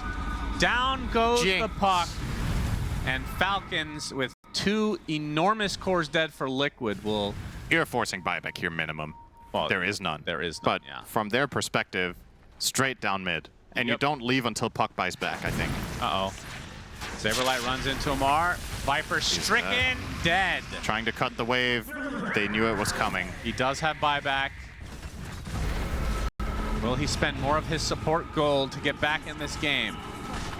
Fortification pop from Liquid. 2 siege units, only 1 survives. Carty to cart. That's enough. It has 3 HP. Now, Skitter could miscoil it, but as a core Abaddon player, he has forgotten that spell exists. So he's not even going to cast it. Now, why bother? Amar will do the sieging. Yes, he will. And this is without a shard on Amar. This will go a lot faster once he picks that up. He's going to do so after the Shivas, it seems. So mid lane is Falcons. They're like, wait, if puck isn't buying back for this one, I wonder. So they just start on the next lane. Maybe they'll chill now, 20 seconds. It could get into awkward territory, but they will get the Wisdom Shrine. Leaving it for Skeeter to almost get level 25. That Curse of Avernus attack speed bonus is nutty. Really strong level 25 talent. But 350 AoE miscoil, Cinderant. Yeah, would you rather have that or 120 attack speed against Abaddon's targets on every ally? But Aghanim Scepter, Cinderant. Your team. Yeah, your team wants to win. Ice Blast. Boom. Hits it. And Falcons, I don't know if they saw that, but either way. They'll Feels like this is how it's been going. Yeah. Ice Blast into Falcons taking instead. Yeah. You can see the wraparound though. Liquid want to try to contest. Oh, Snaking is actually dying Yeah, here. they're getting really low, so they could fight this. Amar with the shard, as they're gonna find the Pango. He's gonna get perma-silence and dead. No Yeah, they're gonna buyback. TP out. Yeah, Amar doesn't have it though. He's left to he's alone. Amar, He's dead. he gets harpooned into the Avatos. He pops the BKB surprisingly and wants to fight it out. Wants to try hard mode of Dota, 1v5. He loses. It's kind of crazy that he can almost trade out the Tiny there. Wow. Roche is up. And if they knew that there was no buybacks for Falcons, they would 100% just all in on Roche. Maybe they do so anyway. Liquid continuing to find openings here. I mean, do you think it's a mistake that Falcons don't have those buybacks? I think you could argue it's a mistake going for the Tormentor because the Roshan is way more important right now. But that was also a really heads-up play from Liquid to smoke at that moment and wrap around. Yeah. But also, their Tormentor lineup seemed pretty bad. I think not having Pango there slowed it down by so much and made them take so much more damage across the board that after Pango got jumped in the back, they couldn't even turn around and fight at all because they were so low on resources. Well, things are going to get interesting. Puck has his 25 talent, so pierces immunity for his ult. See, Abaddon gets his. Aegis now on Mickey. Cheese on the Night Stalker. Double coil available for Nisha. Aghanim Scepter now for Boxy. We've seen how ridiculously strong Deadshot becomes with that. Yep. Of course. Wait, This is anyone's game. which it really talent is the double, the 2 charges? That's 20. He's almost there. Oh, man. That is going to be a huge power spike. See, Skeeter. Abatos. Pop his ult instantly. Ice Blast missing because of the fear. That's true. Well, So they're going to have to back away. They didn't really expend that much, so just the Ice Blast, relatively low cooldown. Saberlight will have his ult in 13 seconds. He is actually going for the Lincoln, so no longer wants to be Viper struck. That could have got really spooky for Skeeter if Nisha was in range for a silence when they opened with the Tiny, because then he couldn't have procced his ult. He insta-ulted just to get out of there. He knew the whole burst was coming, so the moment he gets jumped upon, They layer their spell as well. His ulti will obviously go off because they...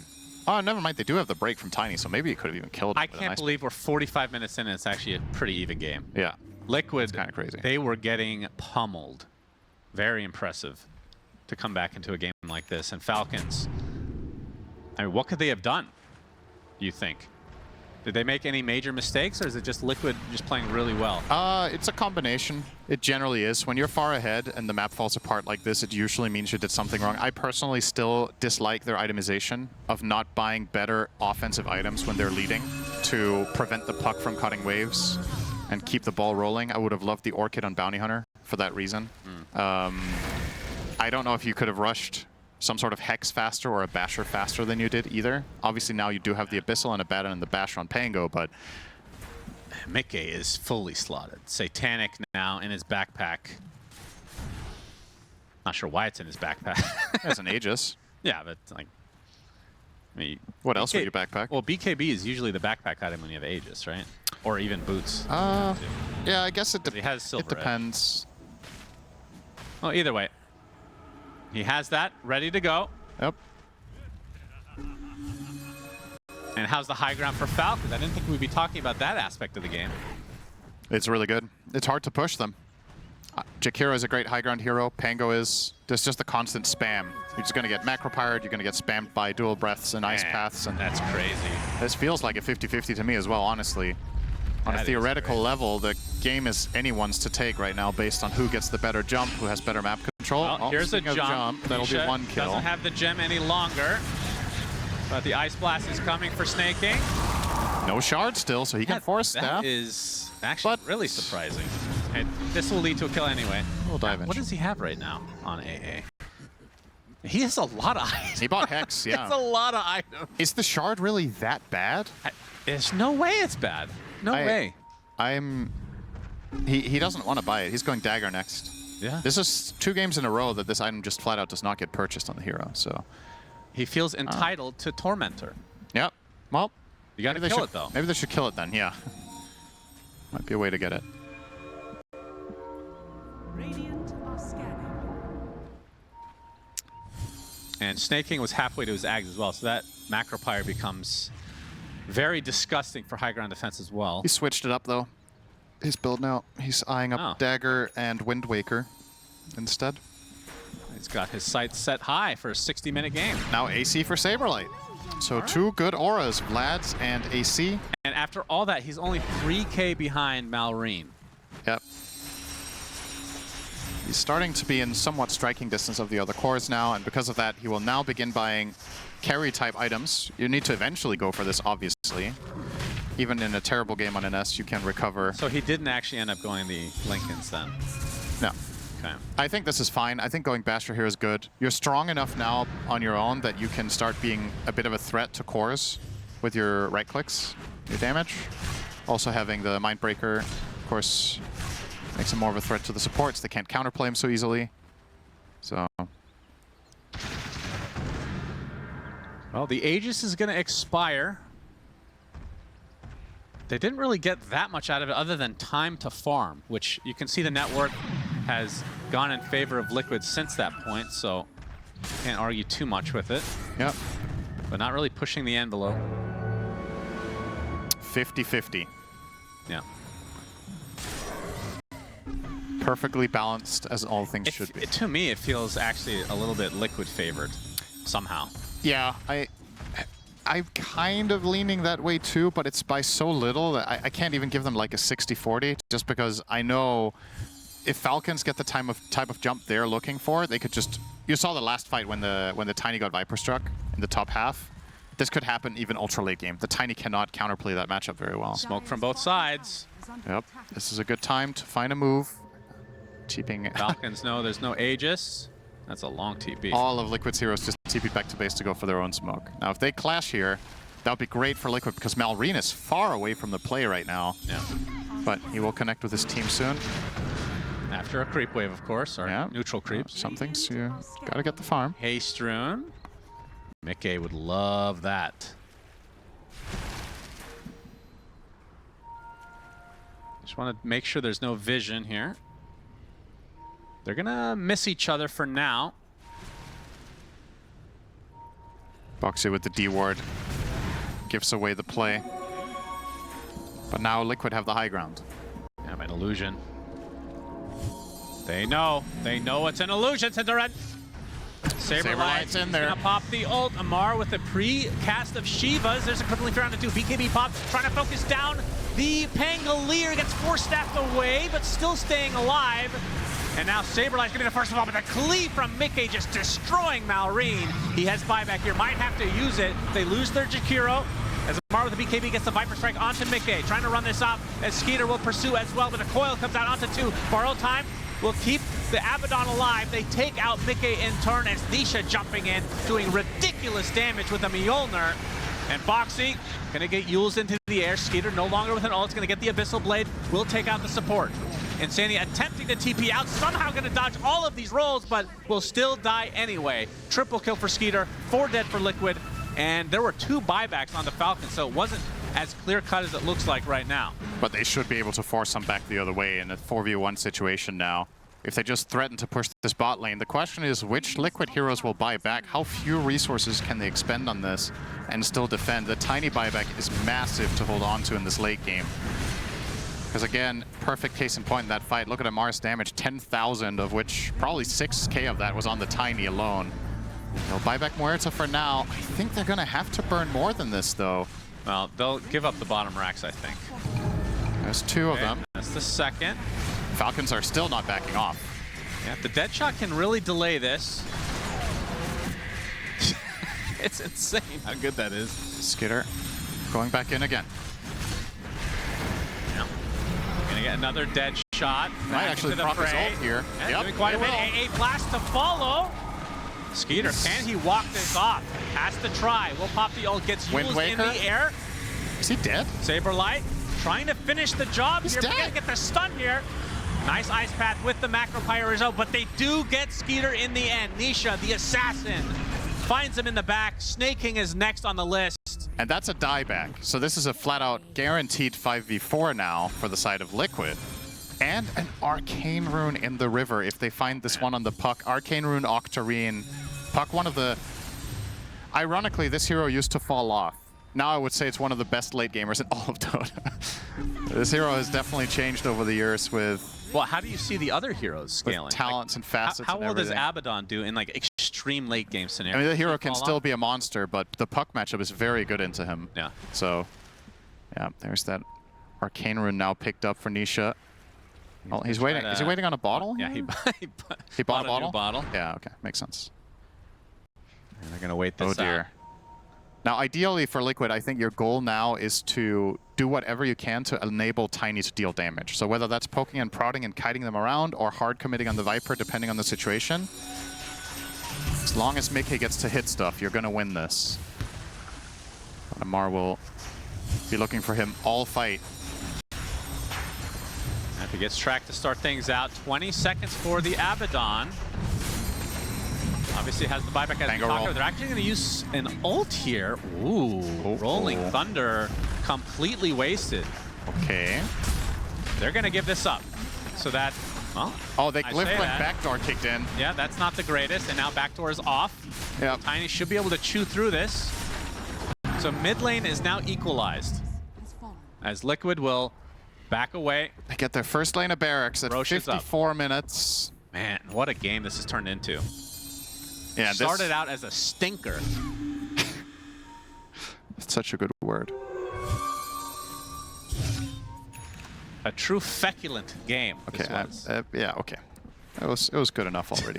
I think both teams are aware that Roche is up. Obviously, Liquid are currently hitting him, but shouldn't be surprising Falcons too much. But it's a very hard area to access for them. Yeah, Falcons start moving over on the Roar. They're incoming. They're too late. Will they give it up? Night Stalker pops the ult. They're going to smoke onto 3. Rolling Thunder now up.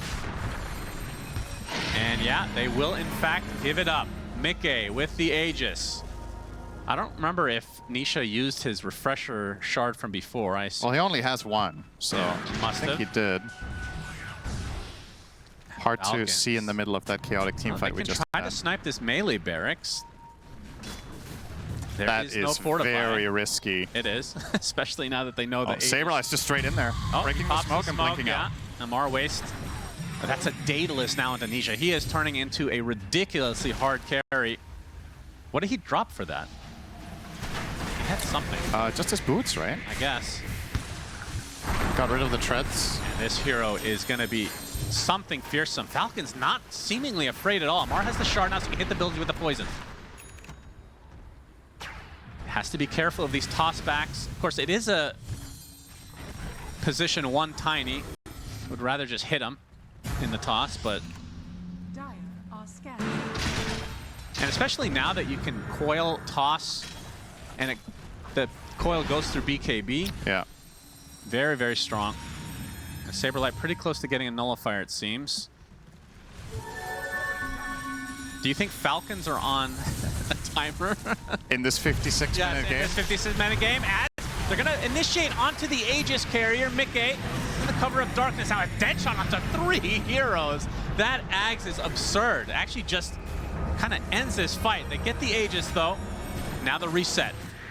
Liquid looking for the potential jump. There's the Rolling Thunder. Abaddon going to focus right now onto the Muerta.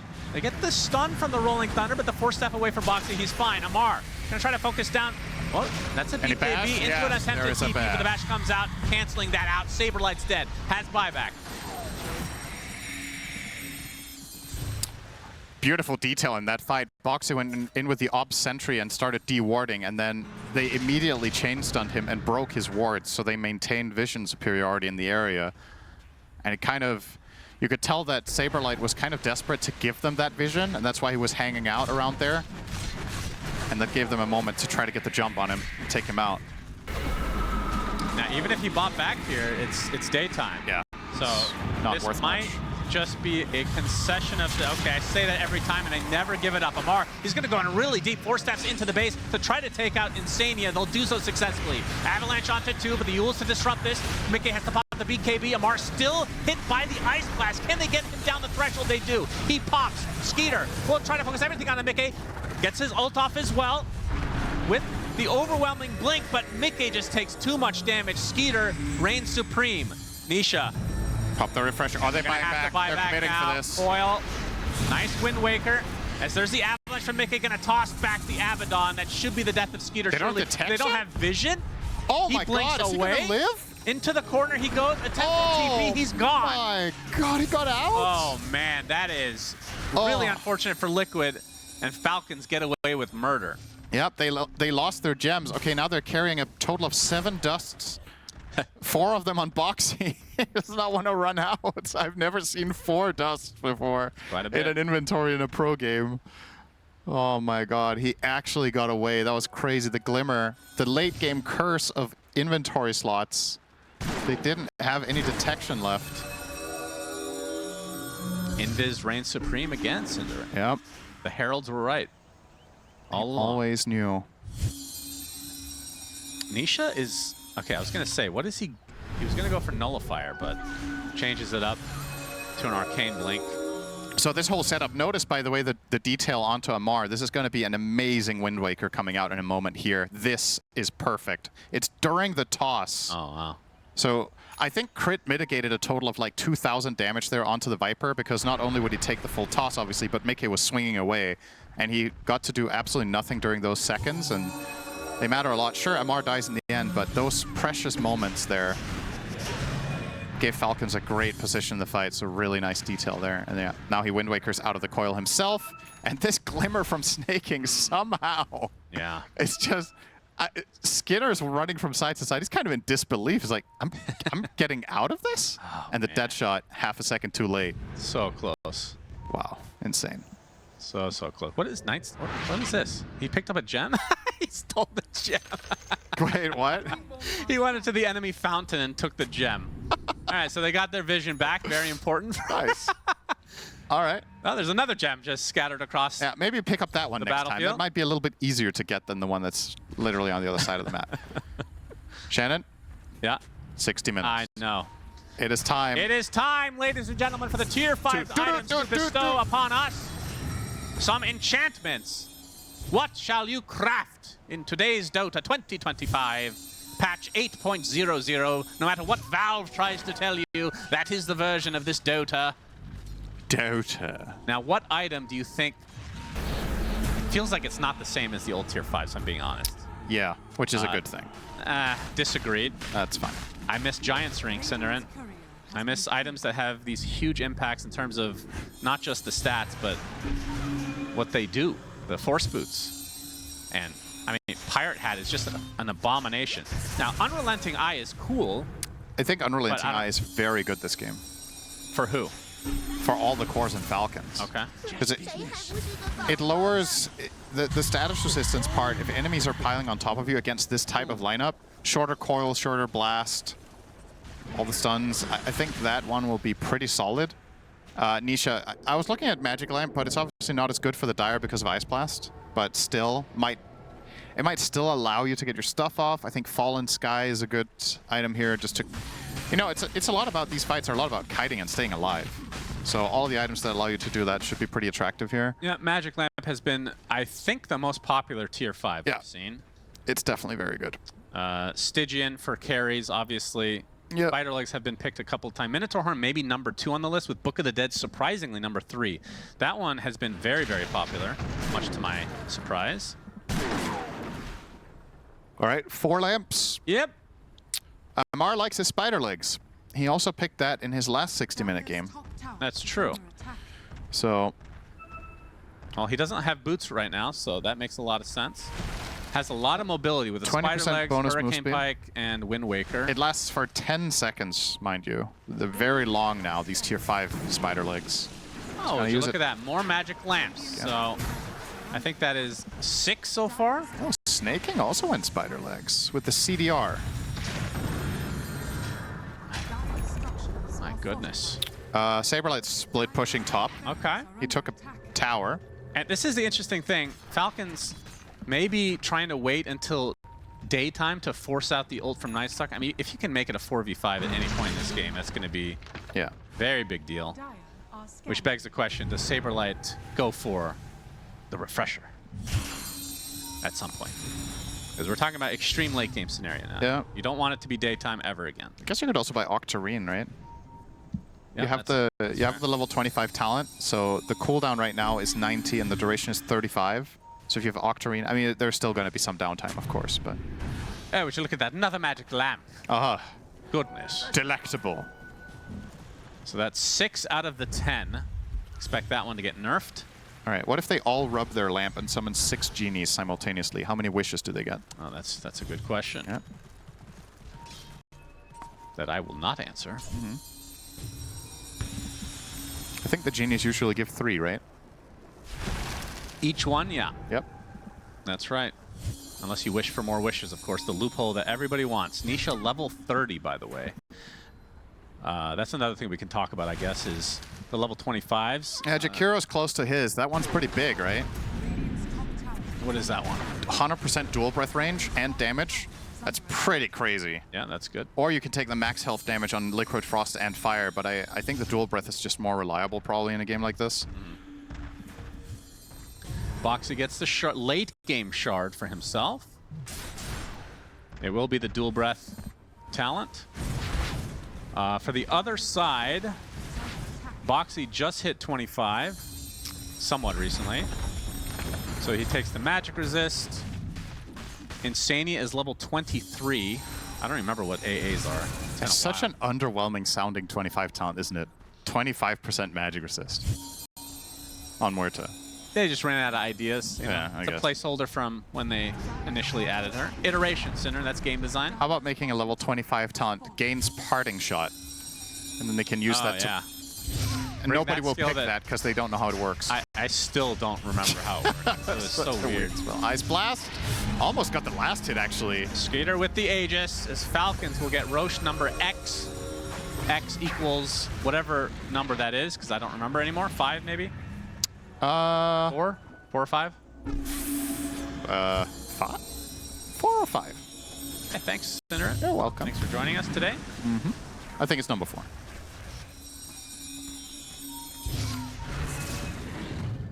Saberlight still with that gem. Are there even any? No, it's number 5, Shannon. I just did the math. It's 5 Roches. Would you believe it? Wowzers. Next one, Iron Cannon Beacon. That's true. Roche number 6. Mickey is going for Moonshard before. I know that this isn't the same type of time. I mean, maybe it is. The Ags feels like. I like that idea. I like the Ags idea. Yeah, the Ags is just good. Because it gives you counterplay against Viper. So I definitely wouldn't mind that. I believe Tree Volley is fully unchanged based on attack speed completely. It just uses a fixed interval. So if you're fighting in your base around the bottom lane, for example, with the trees, it just gives you a guaranteed output. I would really like that way more than the Moonshard.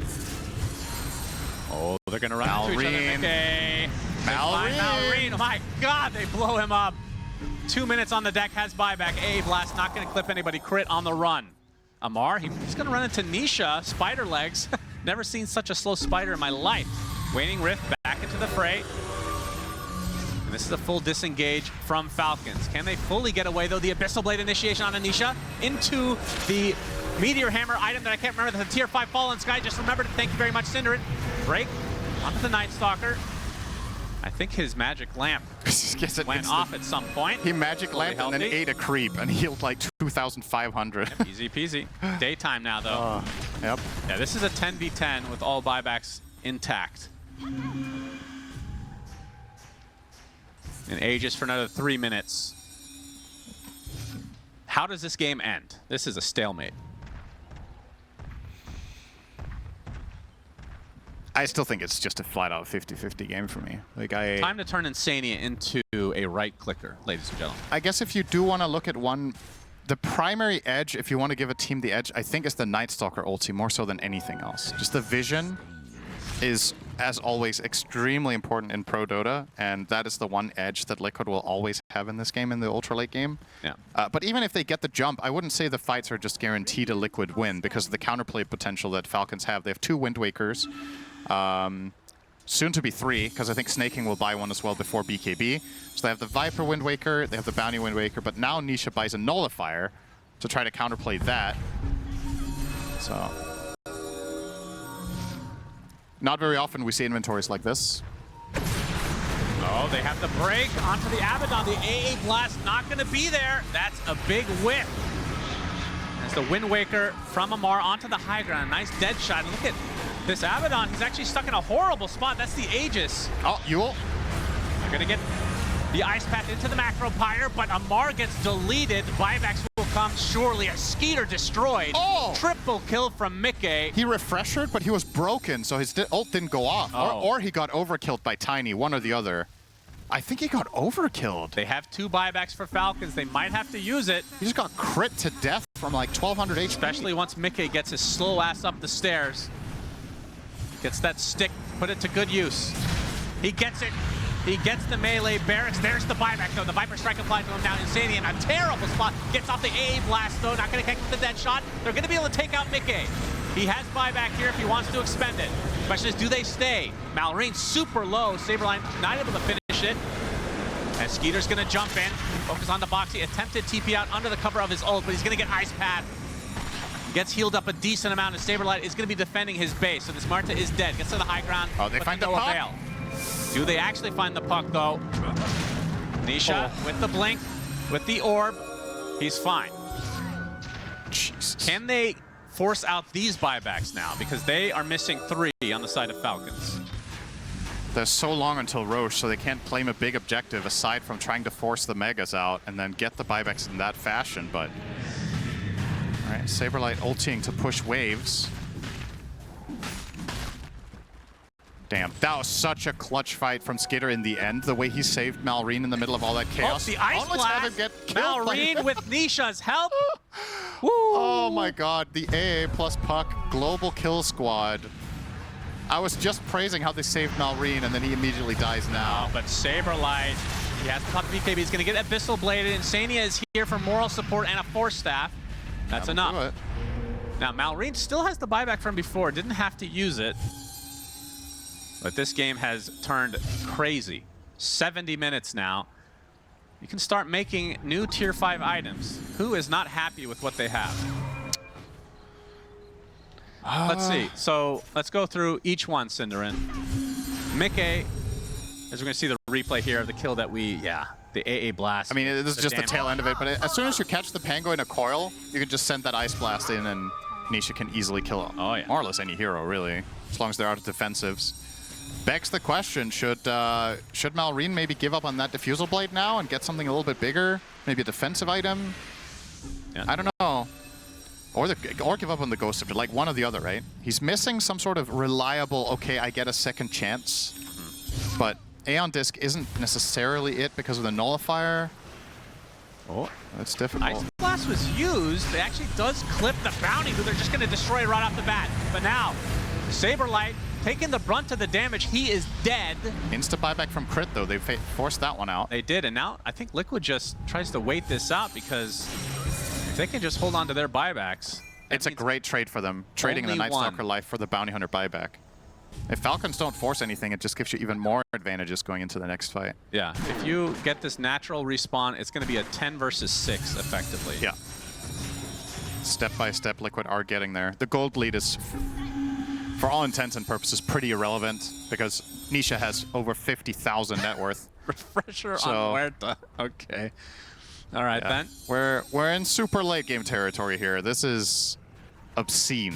And an actual refresher orb instead of just the shard for Mr. Nisha. And look at his backpack. His backpack is worth quite a bit. Has a Daedalus refresher orb down there. Classic backpack. And a dust, lest we forget. They're all equal value. Surely there's no situation that he gets to swap that in. He's carrying a gem as well. I don't know. Just to simplify things, maybe you should just drop that dust. The courier is following him, so I assume he wants to get rid of the gem at some point.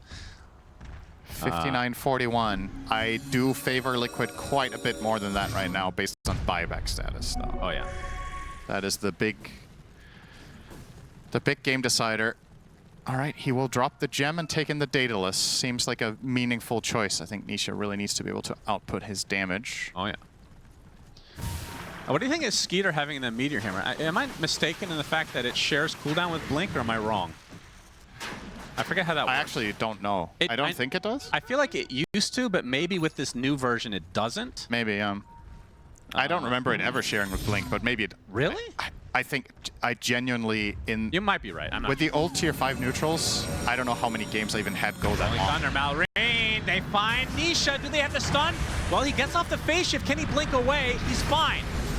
Rolling Thunder, Malrine, are they actually going to stick around here? Nisha, going to get help with Mickey. They delete the Bounty Hunter. That's a dieback for Crit. And now they're going to force out the borrowed time. As you can see how much work Saberlight is doing on the back line. Nisha staying from afar, going to be able to heal up thanks to that shard. Skeeter in a lot of trouble here. The BKB running out, and he's going to finally get off the second ult. They have waited out so many of these spells. Liquid in such a good position now. Getting the Pango buyback. And they're going to get this range barracks. Not going to matter too much, as the bottom lane is still there. Actually, just step by step, burning more and more buybacks. Nisha will get the racks by blinking in and looking at it. 73-minute game. Falcons on the back foot now. And now the barracks under peril. Of course, Mickey can two-shot anything here. Are they just going to give up Megas without this Bounty Hunter for another minute? Looks like that's the case. And now Liquid will wait for the waves to push a bit more. They should have timed this, so we can see the timers on the buybacks. Roche is up, and there is an amplified damage rune. Oh, God. The miracle, we call it. Yeah. The classic. The Juggernaut. That's the last time we saw Juggernaut in the game. Oh, boy. That is a lot of damage, and the dead shot will delete Snake King. They That's another barely buyback. had to use anything, and now it's a 3 versus 5. Just these constant low commitment plays that Nisha can make. Yeah, maybe they just go here. They obviously don't see that the damage rune is there, but Saberlight gonna get some help from Tiny, and this is all about Puck, creating as much space as possible as these towers get completely destroyed. Look at them. They barely survive any time at all. Saberlight with the BKB will exit, as Falcons will have 4 now with the Bounty Hunter here. Nisha and company, they want to finish the job. Fortification is up for the side of Falcons. Mar inside of the Ancient, that's not really going to protect it too much. Viper Strike onto Mickey, they get the break onto the Abaddon. He does have one ult still. They get the bash onto Nisha, but he's going to survive, be able to get out as he always has, and the Ancient is getting super low, as well as the Viper and Saberlight able to delete him. Mickey just kiting a bit more as finally the Ancient falls. Liquid take the series 2-0. I did not think they had a